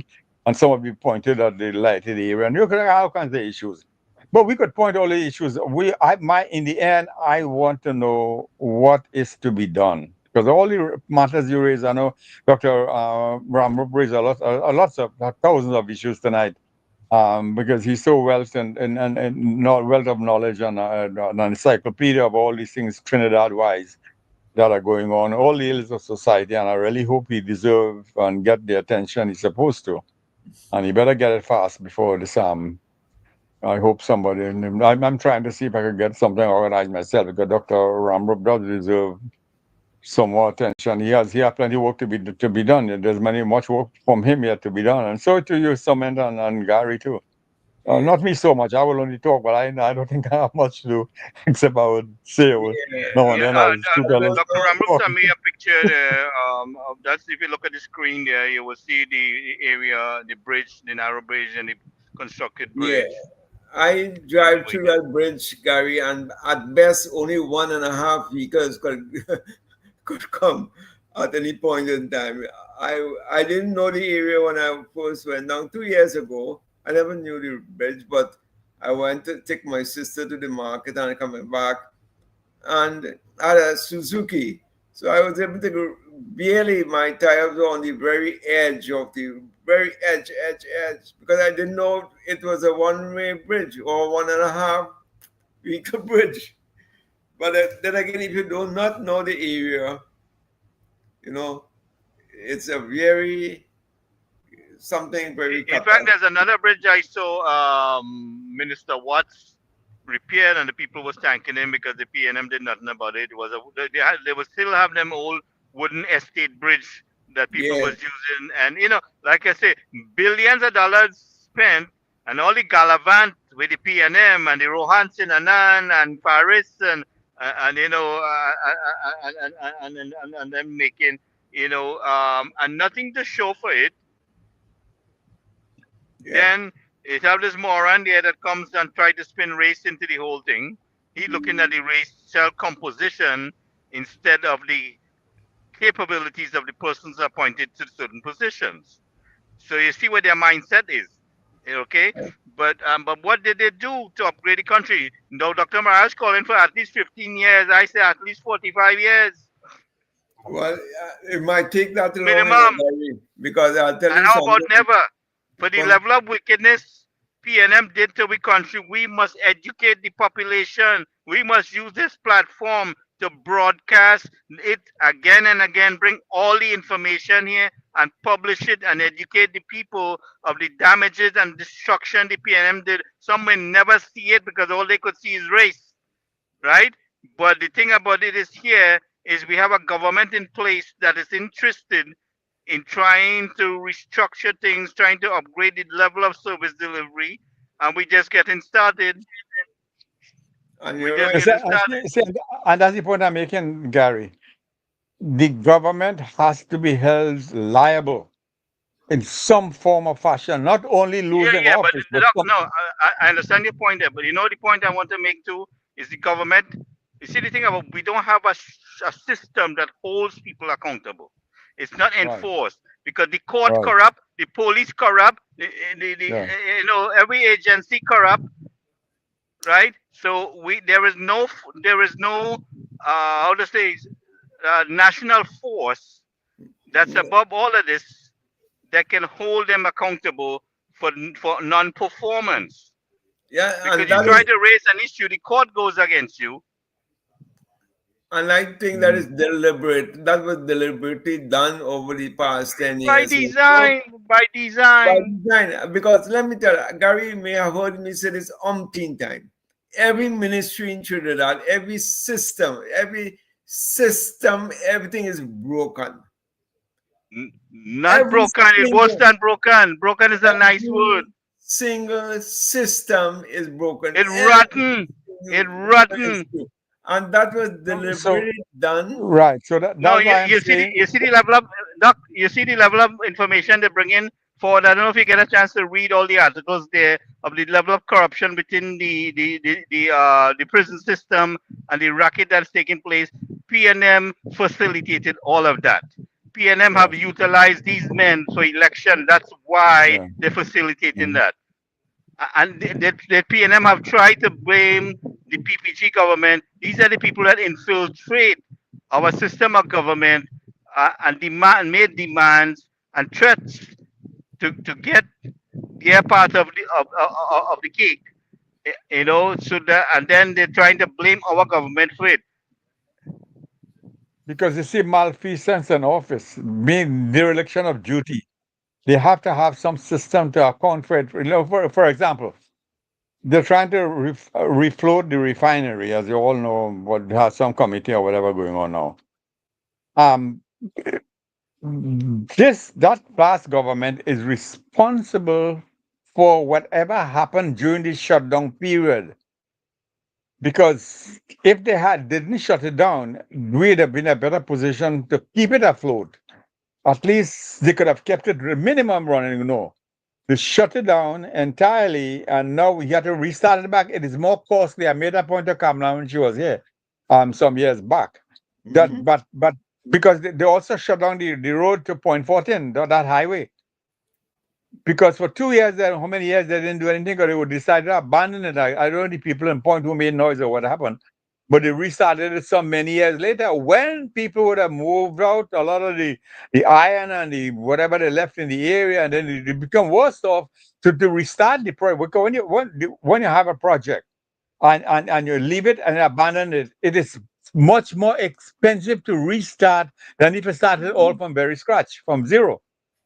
So because you have to do a lot of readjustment and reacclimatizing and rework the systems to get it back and some change and do you have to do upgrading before you can get to where you are. I said it's much more costly to get it back on stream. Once you start it, it'll be so much easier for the PNM government to continue where the UNC left off. No, they abandon it. That is what I mean by tort and liability. They have to be dereliction of duty. There has to be some consequences. Pay out of the pocket or pay out of the volunteer house or something, because they cannot be committing so many wrongs and getting away with it. And the people wouldn't do In themselves, and out wouldn't of see. They would. government, in and out of government, no accountability, no one held liable. We have not retrieved 1 cent.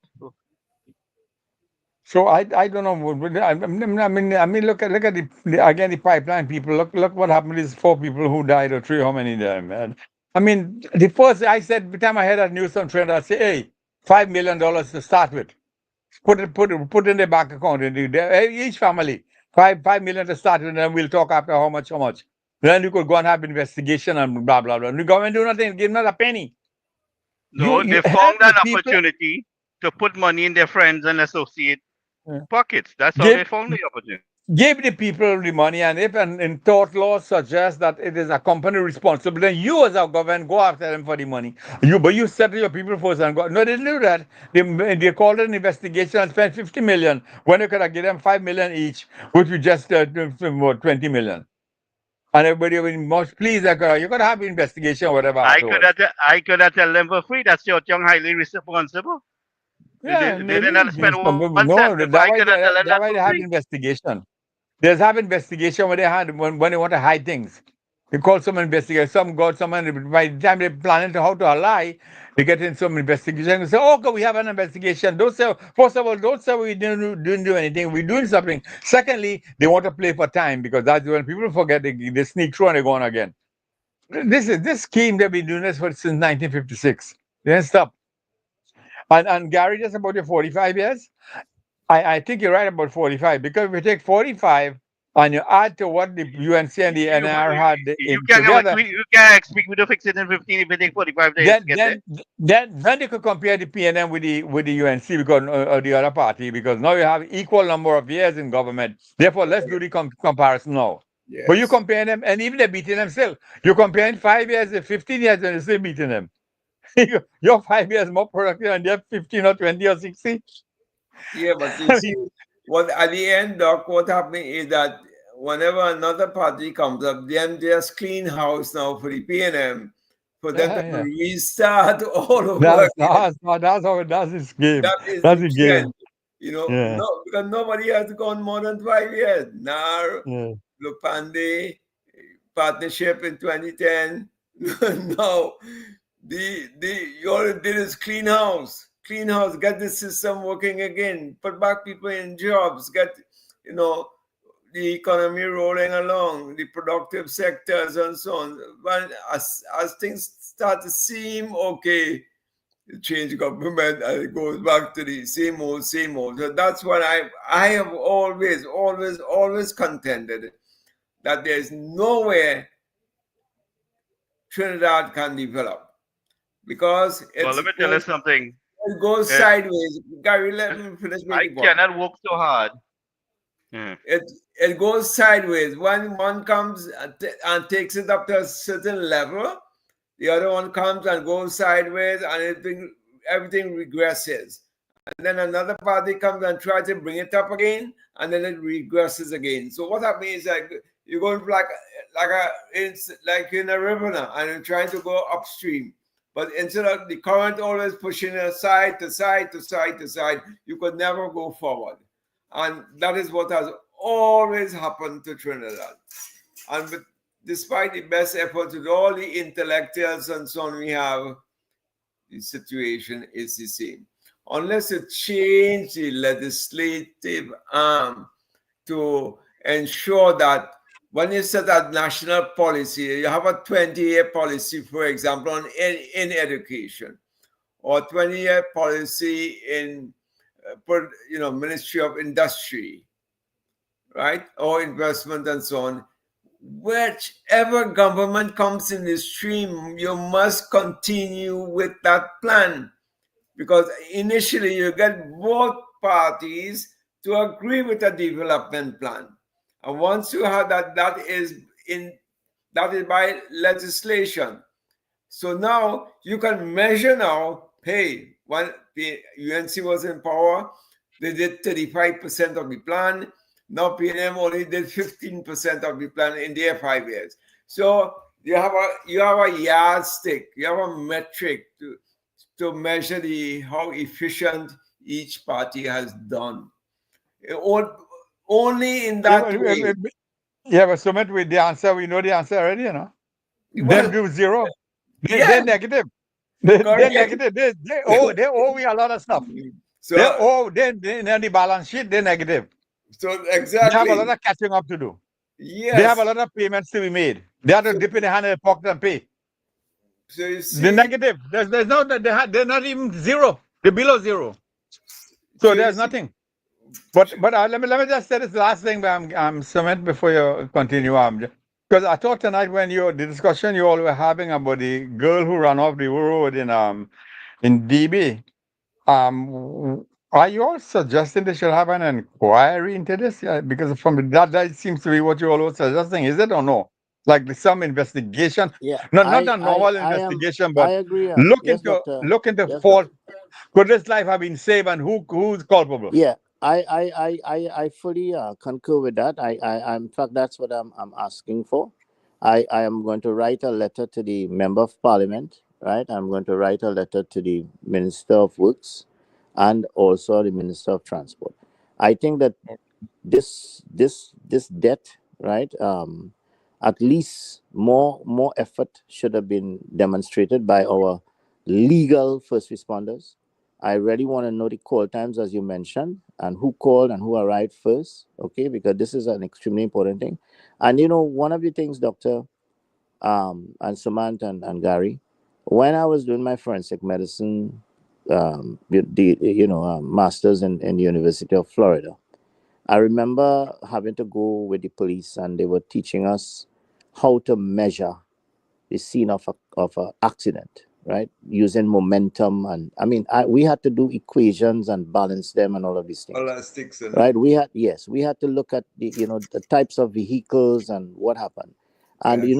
we do not have the level of the police forensics taking a measurement of what actually happened to that vehicle. We could find out. We could find out whether she was given a bad drive, whether she just lost control of the vehicle and went into the river. I mean, it was a narrow bridge. What caused her? This girl lives in the area. She drives in the area, right? So she knows that bridge. It's not something that she's unaccustomed. She wasn't a stranger to the area. So I want to see that investigation from the actual scene.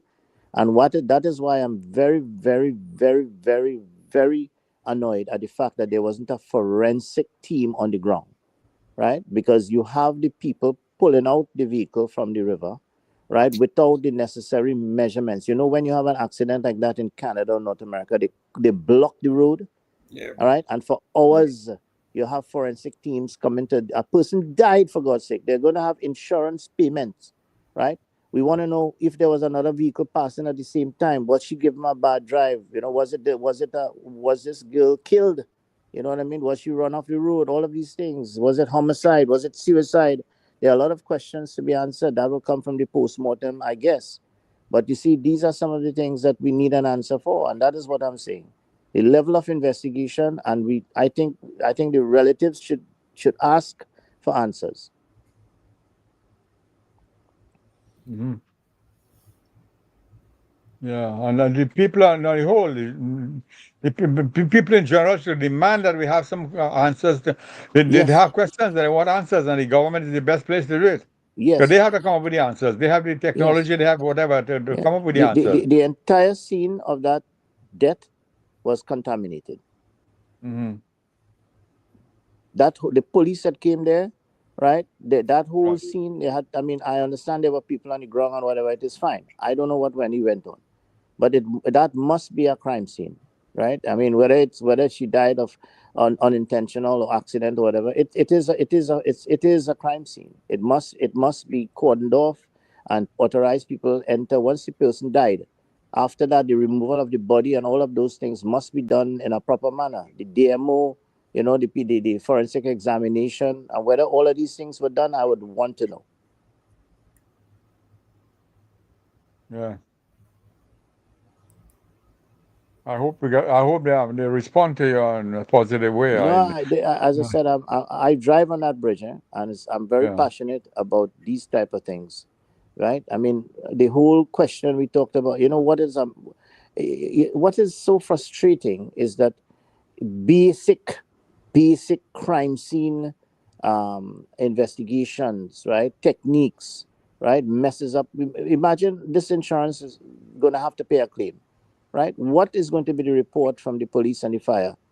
Can fire even give a report? It definitely wouldn't be hunter search and rescue. Mm-hmm. Mm-hmm. Yeah, but that's why the inquiry will tell us what role they play and if they're rifles and all that is correct. And therefore, you see, when the insurance companies, you know, to claim money from an insurance company, you have to make a police report, right? So the police report is going to be very, very, very important.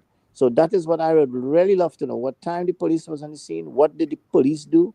But here was a person fighting for her life, and the police, whether the community responded. I mean, there are police vehicles in the area, right? And all of these things. That is what we would want to see in that report, because I think this report needs a forensic analysis, right? A complete incident report.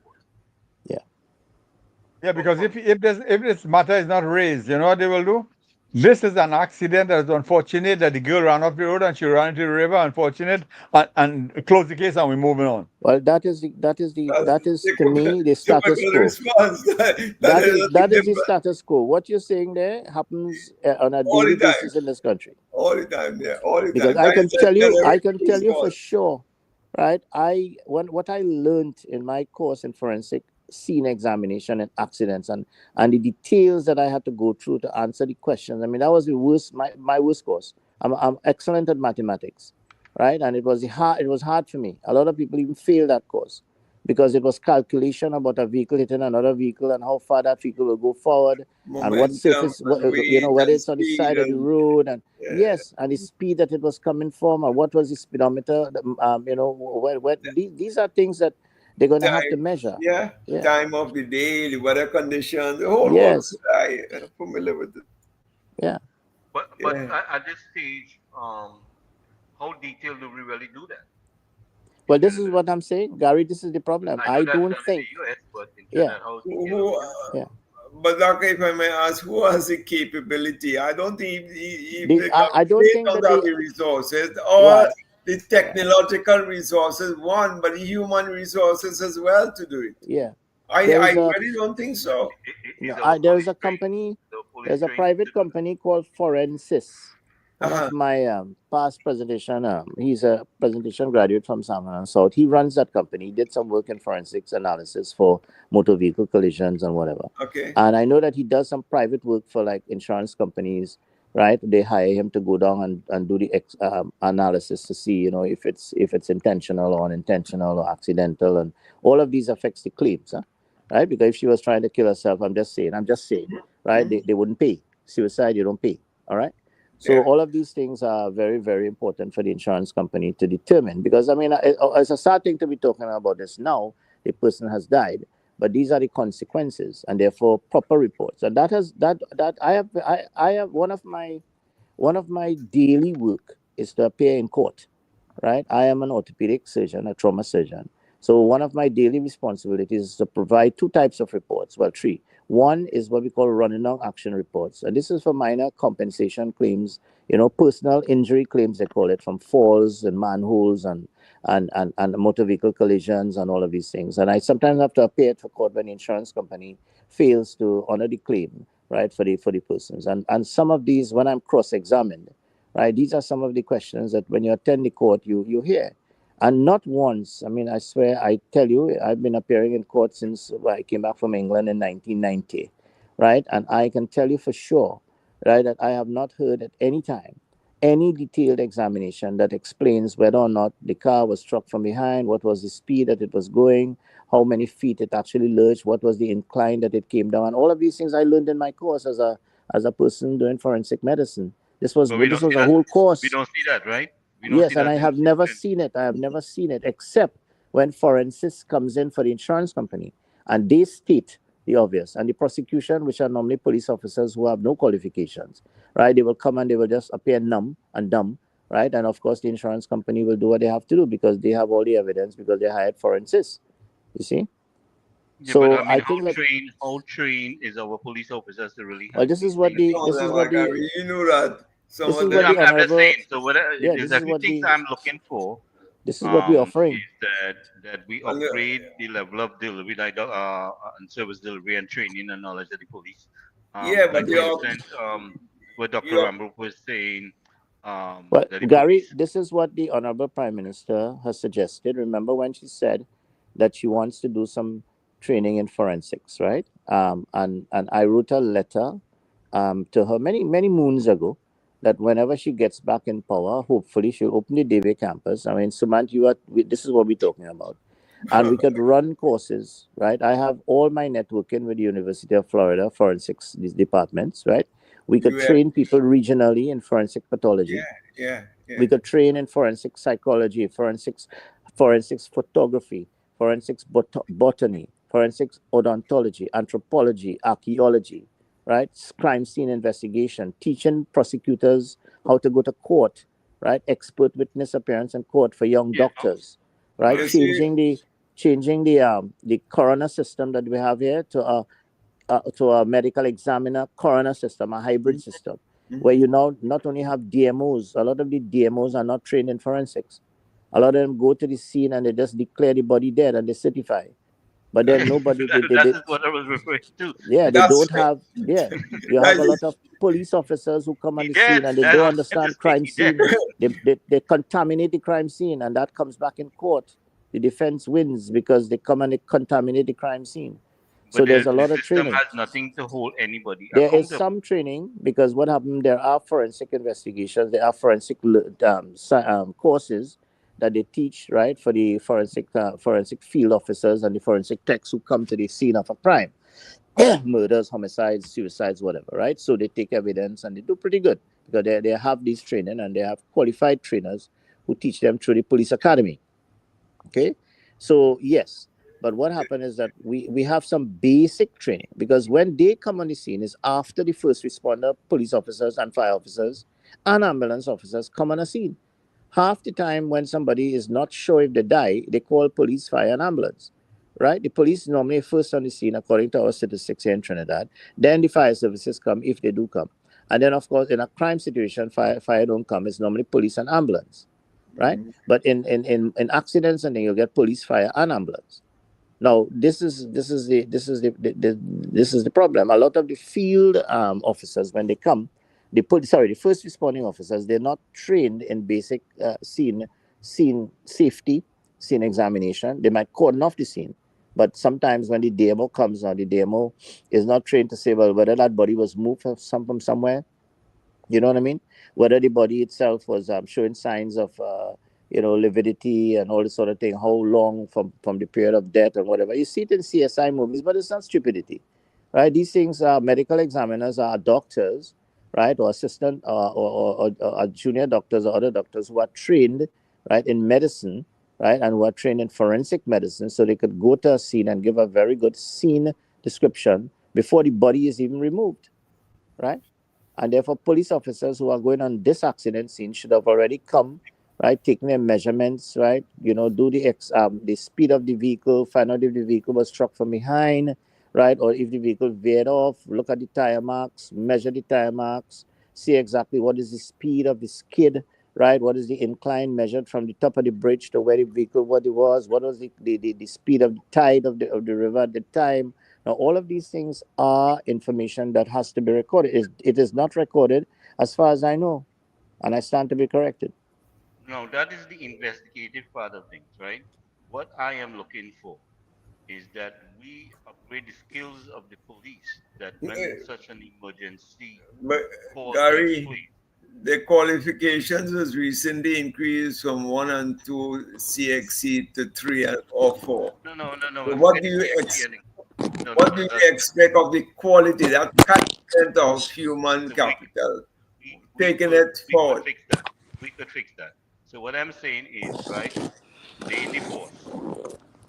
We need to upgrade the level of the training of the regular police constable, where he has a certain amount of training that he's first on the scene of an emergency situation. He has certain training, certain amount of equipment, so that he can respond. You're calling for help, but being that in the first on the scene, you can do a certain amount of things until the actual. So you are engaged in the rescue while you call for help at the same time, and you know that you have certain equipment and skills to do so. Hmm. I mean, our police cars here have certain equipment. The police is trained in certain things. They come with a medical bag, right? I have experienced it many times when we had called for help.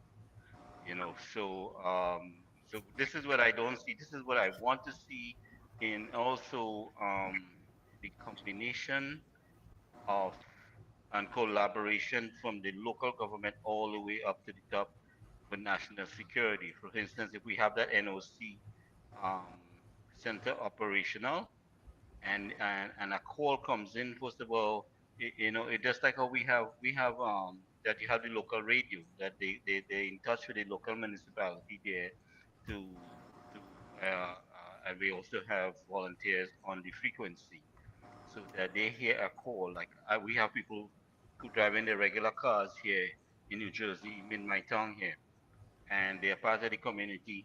And if they hear a broadcast about an emergency and they happen to be within the area, they respond first, and then the rest of the team comes.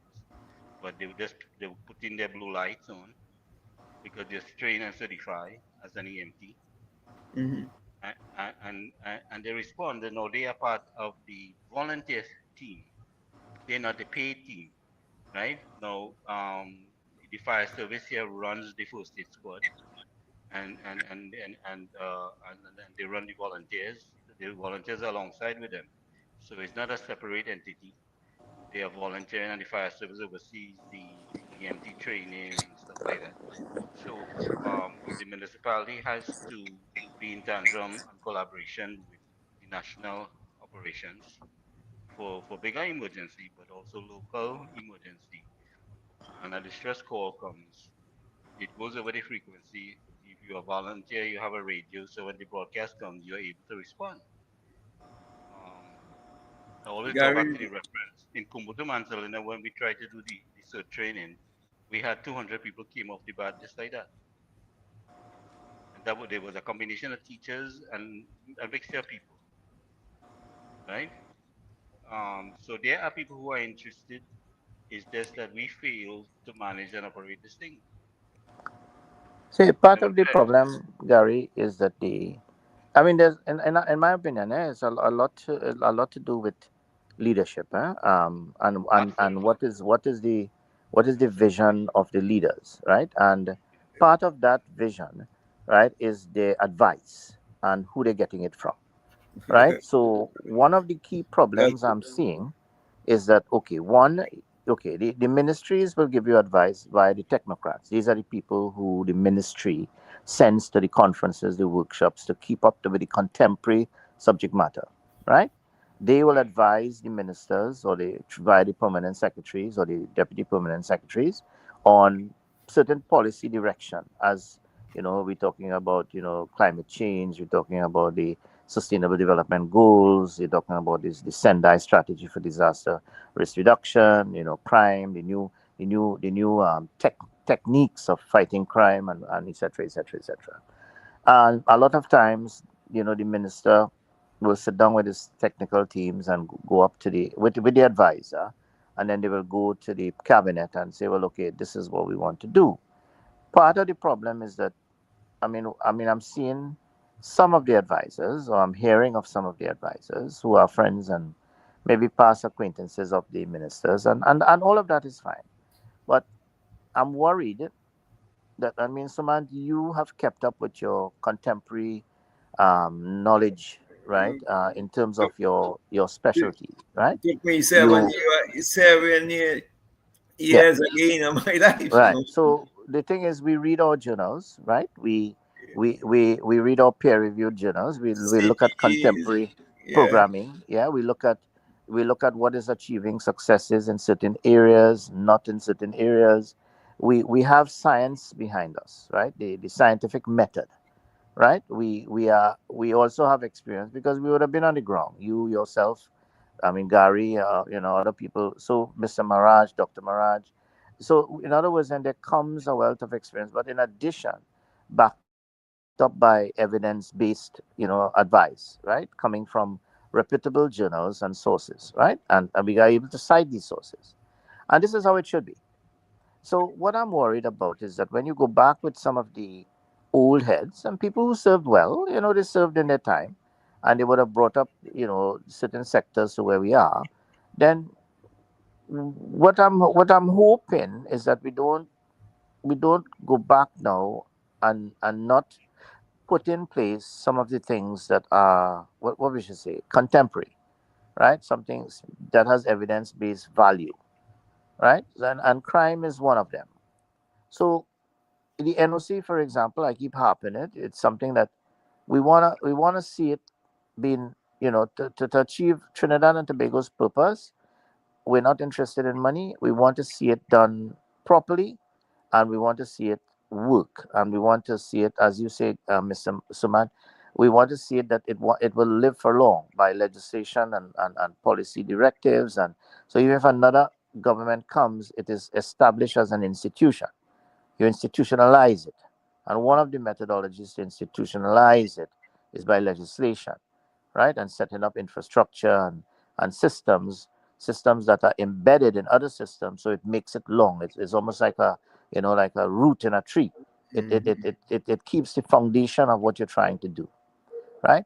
And that is one. The second one we talked about, Gary, is community community resilience. I think we mentioned that is something that we wanna hope that the advisors, the social services ministry, local government ministry, community Education, development. All right, who else again? Ministry Maybe Education, Ministry education, Education, yeah. So right? So all of health, these health. ministries that have a role on the ground, right? They are to, there must be programs that allow them to come together to develop a culture of resilience within the country. And that comes with anything, any one of the definitions of resilience that involves all the aspects of resilience: infrastructure resilience, social resilience, financial, economic resilience, all the parameters of resilience, right? Spiritual resilience, all of these things are very important, and there must be a whole of country, whole of government approach to it, and we want to see that. So to get there, we have to be advisors to the advisors, right? And if that is the case, then we may have to get some way of getting the endorsement of the prime minister, and it might be the only way, right, where the prime minister says, guys, right, okay, cool, right, we're going forward, everything looks good.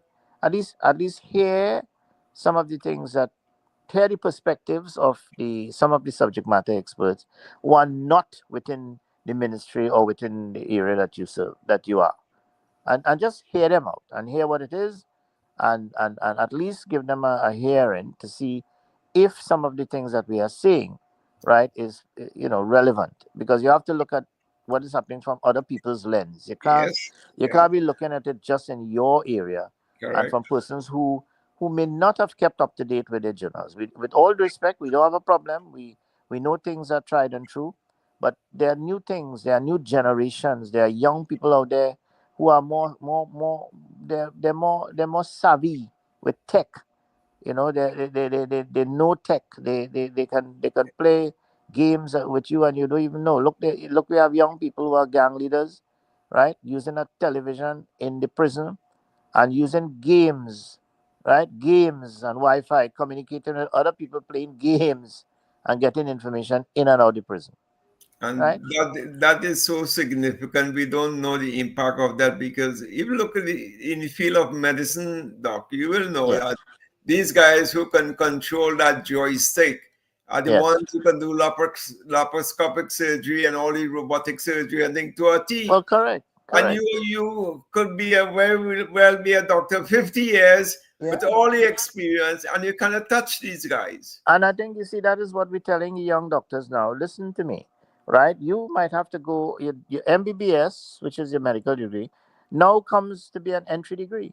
And it might be after that you might want to probably do medical programming, Or right? Where algorithms, you develop algorithms, or you yeah, learn to program algorithms, and you now you can now create surgery and other aspects using the robots as well, right? With the AI research capabilities, now you are scanning thousands and thousands of journals in seconds, yeah, correct. right? When before we used to have to go to a library and pull out a journal, read in the book, and oh my God, it was so tedious. Even up to recently in University of Florida, I had to go to my university library, and I'll go in there and I'll have to read the journals, read the.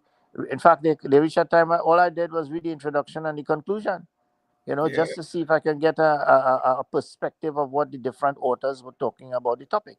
You see, no, nowadays with AI tools, I can get that in a jiffy. and you get So not only that, you get a good 300-400 more within the same time frame. correct. Yeah. So, So you get a better idea of the general discussion. So what I'm trying to say, I'm not saying that some of the advisors may not have kept up with it. All I'm saying is that there's some of us who deal with certain aspects of what we know best, right? Who have not been like some of your advisors working in the offices, or like working in or retired or writing books, or whatever it is, right? Some of us have been teaching in university. I've been teaching in University of Trinidad and Tobago. I've been running courses, developing courses. I've actually do certificate courses, and all we talked about: healthcare management, disaster risk reduction, enterprise risk management. I'm not giving myself kudos or boasting or anything. What I'm trying to say is that there's some of us who are in the subject matter, and we are in contemporary literature. We're reading all literature, right? And we are teaching the literature too. Be teaching what we learn. You see. So I feel that hopefully, that within the next couple of months, right, before the budget or even after, that at least some forum exists where we can sit with people either virtually or otherwise, and they ask us questions, and we can give some sort of But advice. I don't know, Doc, if you recall, in my early days here on the program, I suggested that we develop a core team that will assist each ministry. We have like a think tank, but Yeah. institutional think tank. We can handle any problem from any ministry because you're asking the hard questions and you go out there to get the answers. In the last government, the last People's Partnership Trinidad and Tobago. organizing that, initially we started off as a little flimsy group, but when they won the election, we were called the Coffee Team. I don't know if you remember that, right?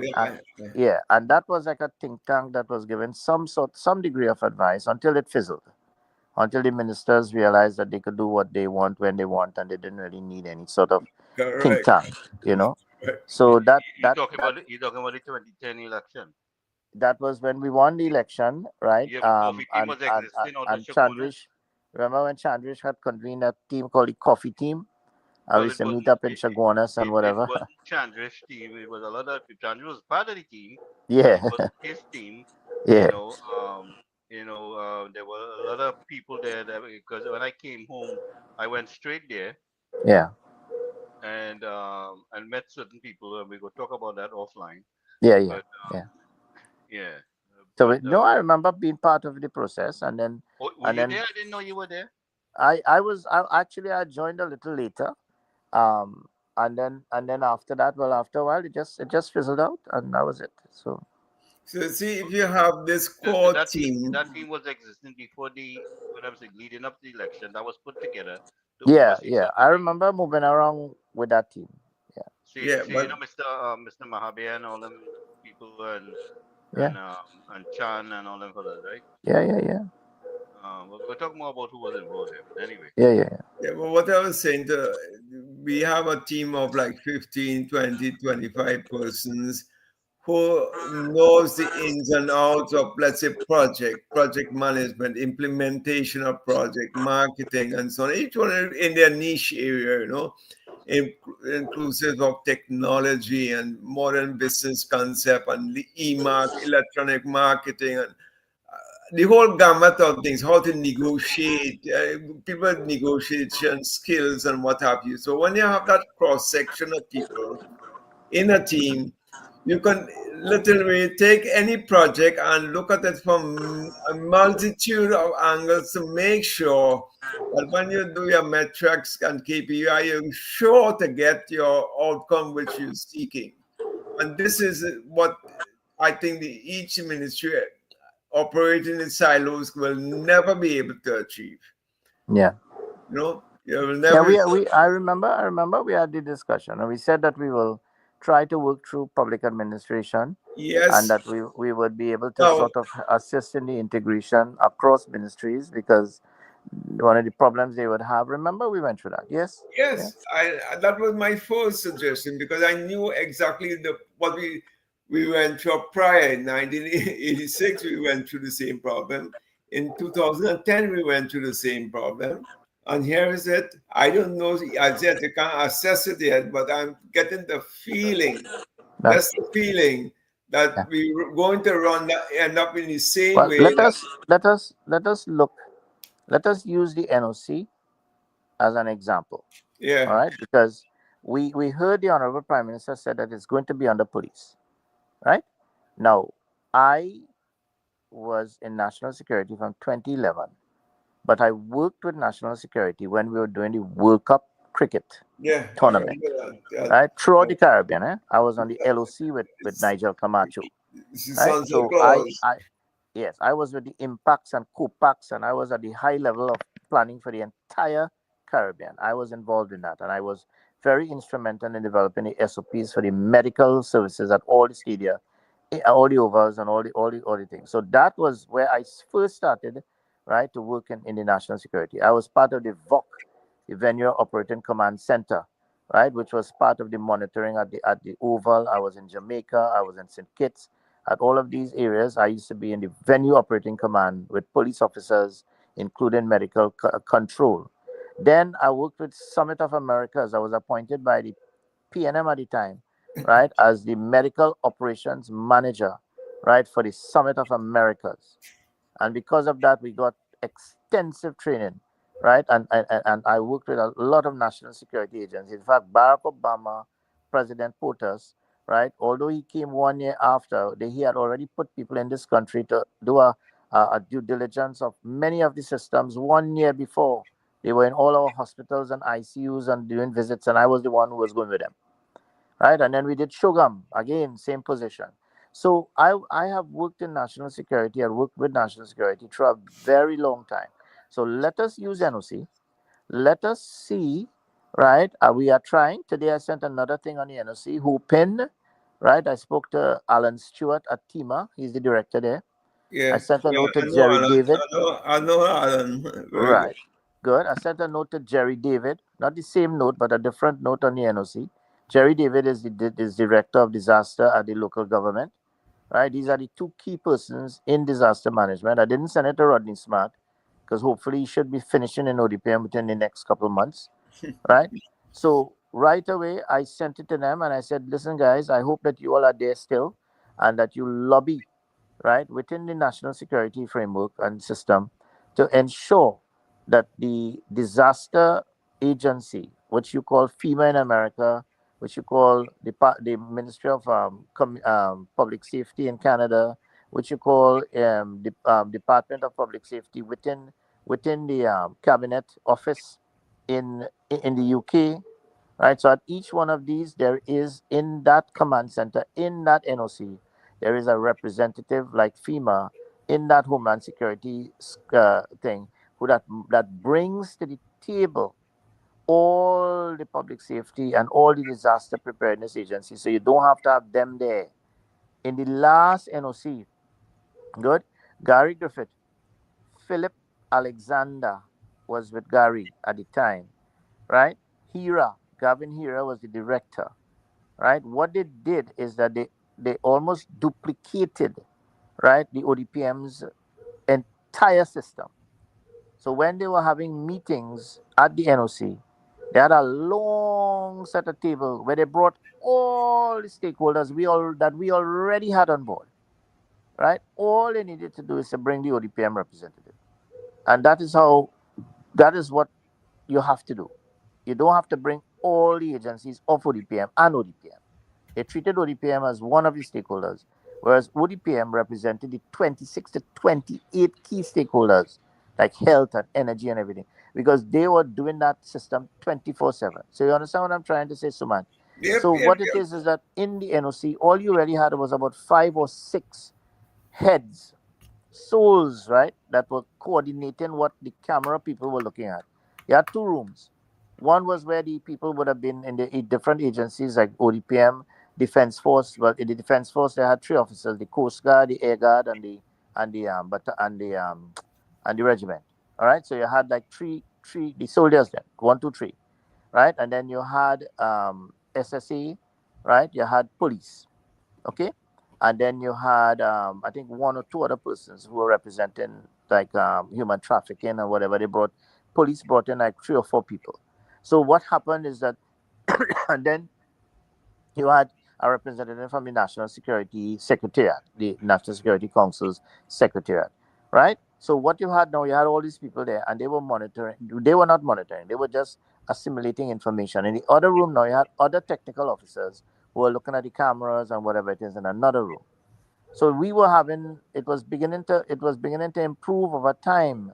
It's just that there was a couple of times when they were having their meetings when they had the Ebola outbreak, right? What happened? They went and they started bringing everybody, the health and everybody started to come in, and they duplicated the whole system with ODPM. So we don't want to go down that road again.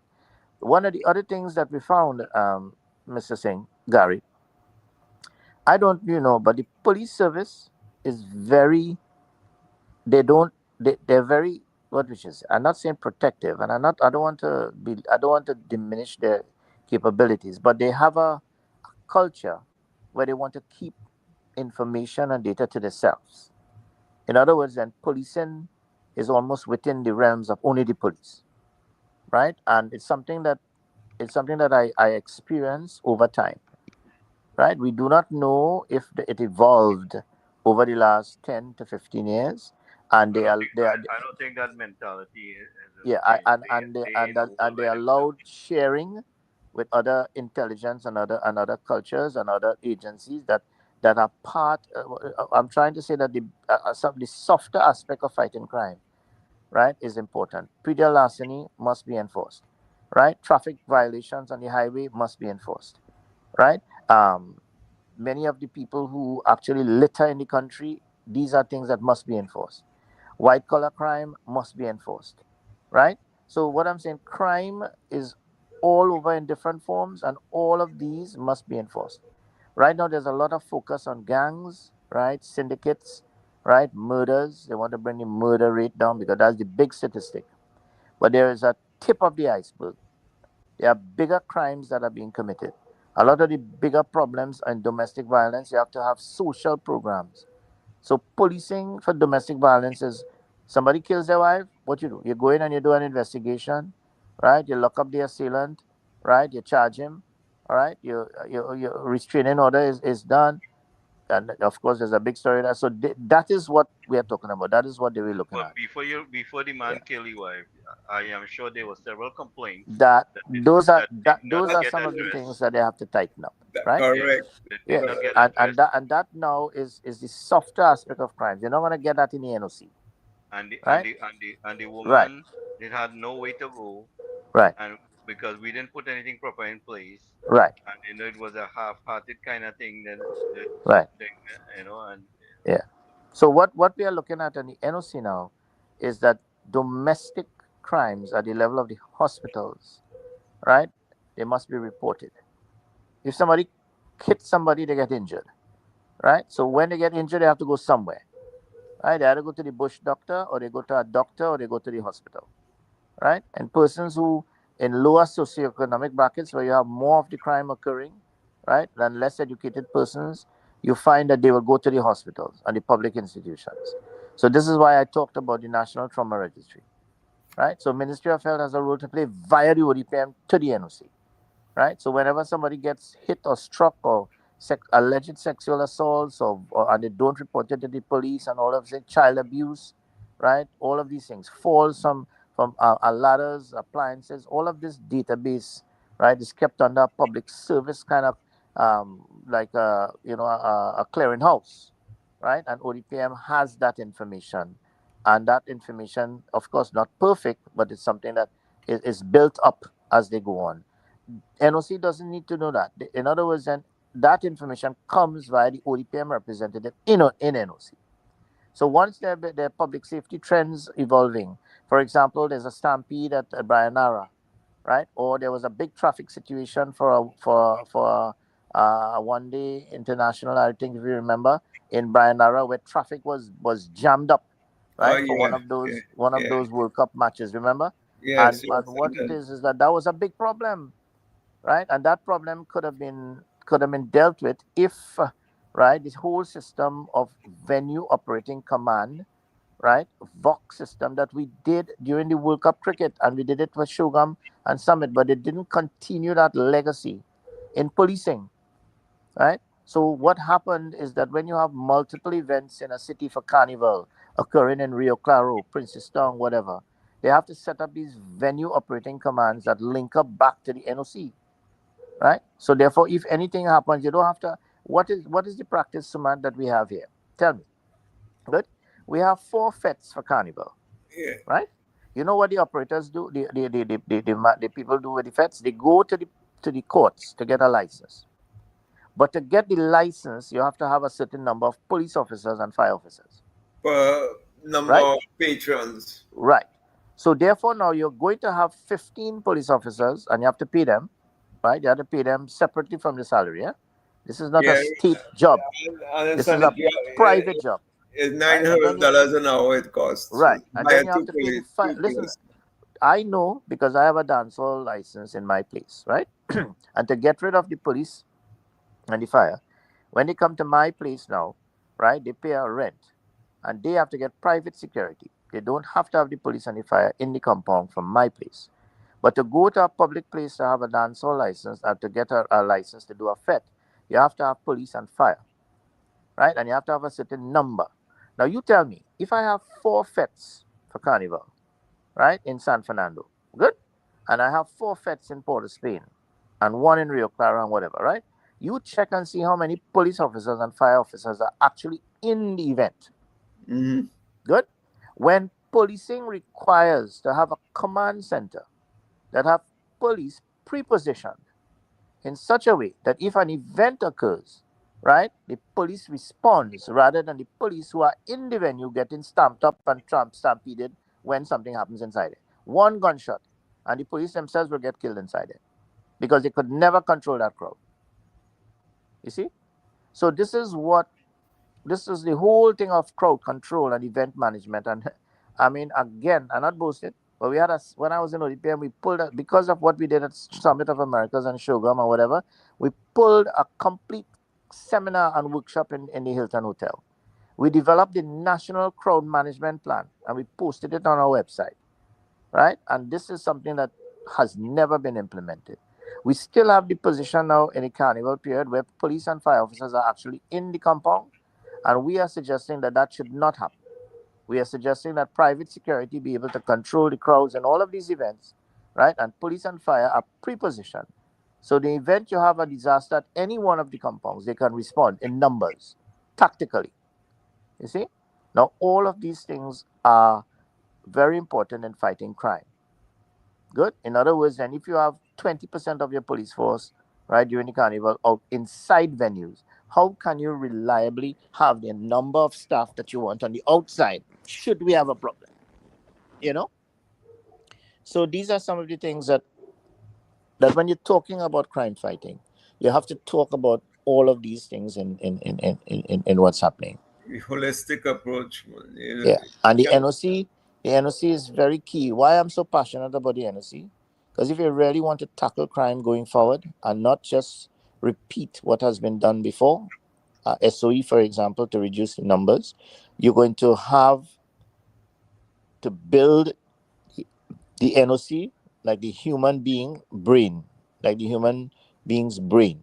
The NOC must be the brain.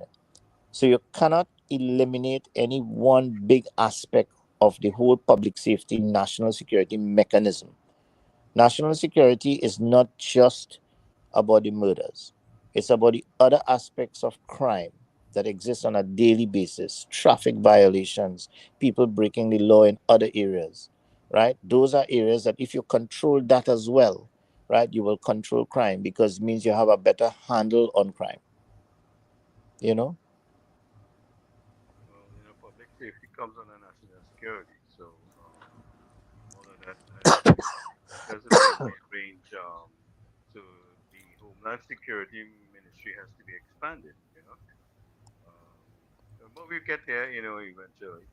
Yeah, well, But I mean, we're making the recommendation to give a vision yeah. and But let us see what happens with the NOC. If they go ahead and the NOC doesn't have what we advise, right? Although we have been trying in many fora to get them to even talk to us, and they don't talk to us, and they don't just want to hear us. It's fine. Let's see what they do, and that will be to me, because that's going to happen within the next few weeks, right?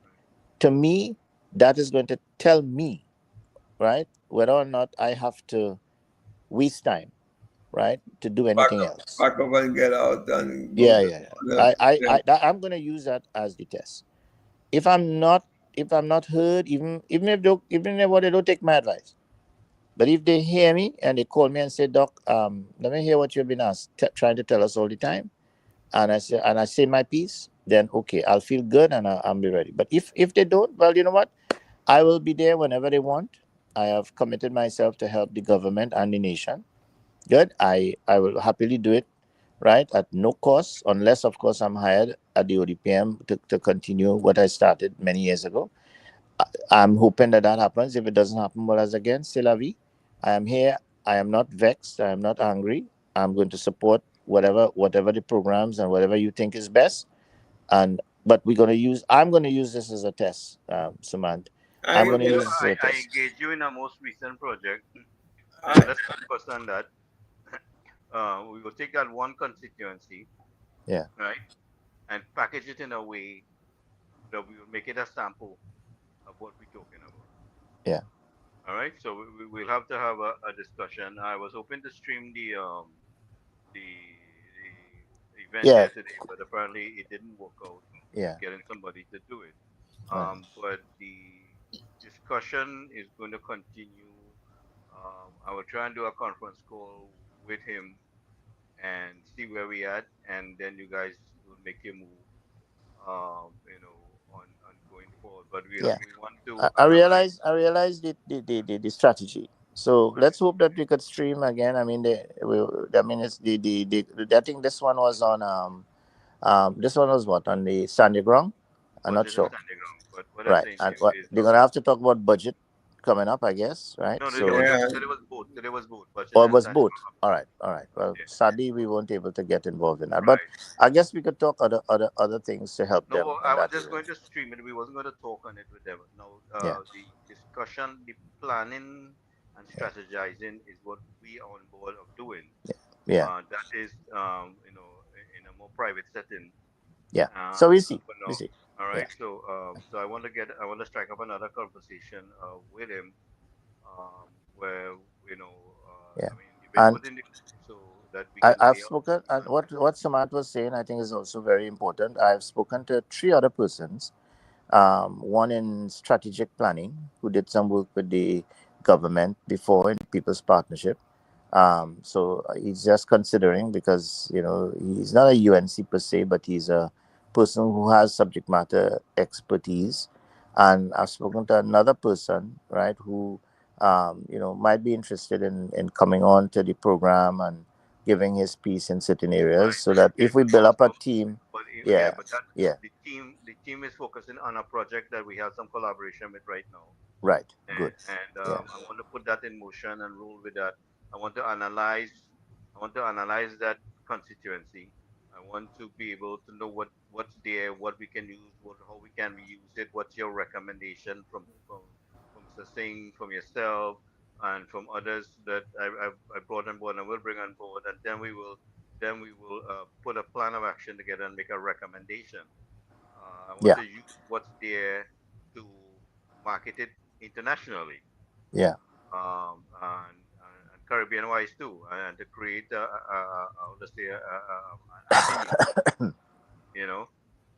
yeah, So while we wait on other things, let's deal with this, yeah, sure, right? I mean, you could handle all of that anyway. Well, we will use this as a sample yeah, thing, right? yeah, So they are willing, they are open, and let's see why we waiting on the others. You yeah, mean the guy with the Toko, Splandi, Mansan? Yeah, yes, yes, Yeah. yeah, Okay. yeah. Well, I All right. spoke with him on the area of tourism big time and community-based tourism and so on, and the linkages with the Right. So tourism Dr. policing Rama and will come in with his thing, and we will combine the other guy with the agricultural thing, and we bring the necessary combine the team. You understand? So I want to do a conference call with them with all of us on board here at the same time. nice, Right. because So that's the next move, so we can get a plan of action where we sure. go. All right. Yeah, that, So that that sounds, at least something, because I mean we could apply it wherever we could apply it, in whatever niche, you know. And yeah. on this incident that occurred yesterday, as I said, I have actually drafted a little inquiry, which I'm sending to the Honorable Minister of National Security, Homeland Security, sorry, because that involves fire services, and of course, well, that will take care of and of course that will include police as well, right? Well, of course, with respect to the bridge itself, and I think I understand. I got a phone call this evening from some of the other persons who use that bridge, notable persons, of course, UNC members of senior, served in boards and thing before, and they already expressing a little disgust on the fact that the PNM had just left the other bridge there and they didn't connect it for some reason. So hopefully I'm sure Mrs. John, the Minister of Works, she seems, from the conversation, from the what we heard today in the news, she seems to be very, very much affected by that death, and I'm positive that with the Prime Minister herself, because the Siparia is so close to that area there. In fact, it is in the Siparia constituency. So I'm sure that it's something that she would probably want to, to help out with. How about you engage her? She's very engageable and approachable. Well, I will talk to you offline. All right, Gary, because I mean, this is live, so there are certain issues that maybe I need to talk to you about. But let's hope that she does listen. She listens. She doesn't respond plenty because she's very. I mean, you could imagine how many people using that email that she has, and she can't respond to everyone. But clearly, I think she's listening. But it's just that maybe the response is not something that I would expect her to do. So yeah, we could talk offline and we could see if we could work on that angle. Yeah. If you have time tomorrow, give me a shout because there's something that I need to pass by you, and then after that we could see how it goes forward. Yeah. All right then. So we'll wrap up here. Good night, everybody. Yeah. Thank you, Mr. Singh. You have anything else? Yeah. All right. No, I'm cool. I'm cool now. Yeah, and Sumant, I think that's a good idea. If we could get about 10 other persons to join us in the team. Let that be the core. But if it is additional expertise, we could always bring in you're bringing someone, yes, and then it's a learning experience as well as an informative experience. I think with the numbers, if they see that there's a team of witty characters and they say, well, they can't just put it off. They say, well, this is somebody who's been knocking at our door, and if they have one, I mean, I'm not wishing for anything bad, but if anything backfires, right, as they go forward, obviously they will probably listen to us more. So hoping that we don't have to wait until that, pathology occurs before the treatment is invented. It's just that we will keep our fingers crossed. But as I said, I will use the NOC as a yardstick to see how they, first of all, if they really want to or are going to listen to our current group here. If it doesn't, well, then we'll have to definitely work harder at Plan B. Yeah. Yeah. Makes sense. Yeah. Okay, gentlemen. And then, of course, well, Gary, we'll talk about Plan C. If you have time to call me anytime tomorrow, so I could run something by you. Yeah. We definitely talking tomorrow. Yeah. Anytime. Doesn't matter. Yeah. All right, guys. Okay, take care. Trinidad and Tobago. Let me make one thing very clear. You see the PNM sycophants, PNM financiers, and PNM bottom feeders? I don't care nothing more only. But you see the people who vote PNM, even in PNM constituencies, always my people. I will fight for all you. I will still feed all you. Bring all your hampers out because I know in all your hearts, all is good people. All they make wrong choices, but all they are good people. I tell all you that, to tell all you this. You see the PNM financiers who control the mass media. I know Senator Roberts always talking about it, but I just want to point out one thing. When you see the constant headlines in the newspapers these days, it's to stir up, it's to inflame a certain incendiary rhetoric that you're noticing. I just give you an example, like today, freedom protests, giving you this idea, putting in your imagination that they have this big protest for freedom today. They're talking about a woman who they hold for guarding a kidnapped woman. That's what they're talking about, They intentionally put in headlines in the newspapers to inflame the narrative, to inflame the society, to have this incendiary rhetoric floating around. Big today, sturge wrong. And when you read in depth, all of them in the prisons go from Port of Spain to Sans Souci and end up saying, Sturge, it was right. It had a 65-inch television in the prison, but it was in the corridor. It was in a cell. You understand? It's one set of innuendos, one set of double entendres, one set of insinuations to make you feel that the situation is not how it is. PNM at work. As I said before, Trinidad and Tobago. The financiers of the PNM, Sabga Media, and all of them, Kusals, are calling all of them out. All of them. The sycophants of the PNM, the bottom feeders, Cambon and them, Emancipation Support Committee, who went for 10 years watch black people suffer. And then come out one time, but every year, I had to go down in the village and see them wearing that shiki and all kind of thing. But I come out and go up in the hills and get black people to understand the thing. All they ain't doing that. And to support them. All they having village here and village here. But fire burn all here. Fire burn all here. I know once I am inside with the UNC, you see this woman Kamala Prasad, I telling all you boy, from my heart, that woman cares. That woman cares. I can message that woman any time of the night, or she will answer. Especially when it related to the people at Trinidad and Tobago. Don't ask me about nobody else. I work for the Honorable Prime Minister, and I know she cares. So Trinidad and Tobago, pay attention. It's coming from all sides. Freedom protests, Guardian. Freedom protests. One woman who they catch in a criminal enterprise. Sturgeon. How Sturgeon? Hey, that is just a little example I showing you. How these people so desperate, so evil to try and get back into government. They like rabid dogs. They can't do it without the treasury. None of them. All of them. Penelope Beckles, you're real surprised, my girl. On the disappointing side. For another day. Trinidad and Tobago. Love in the house.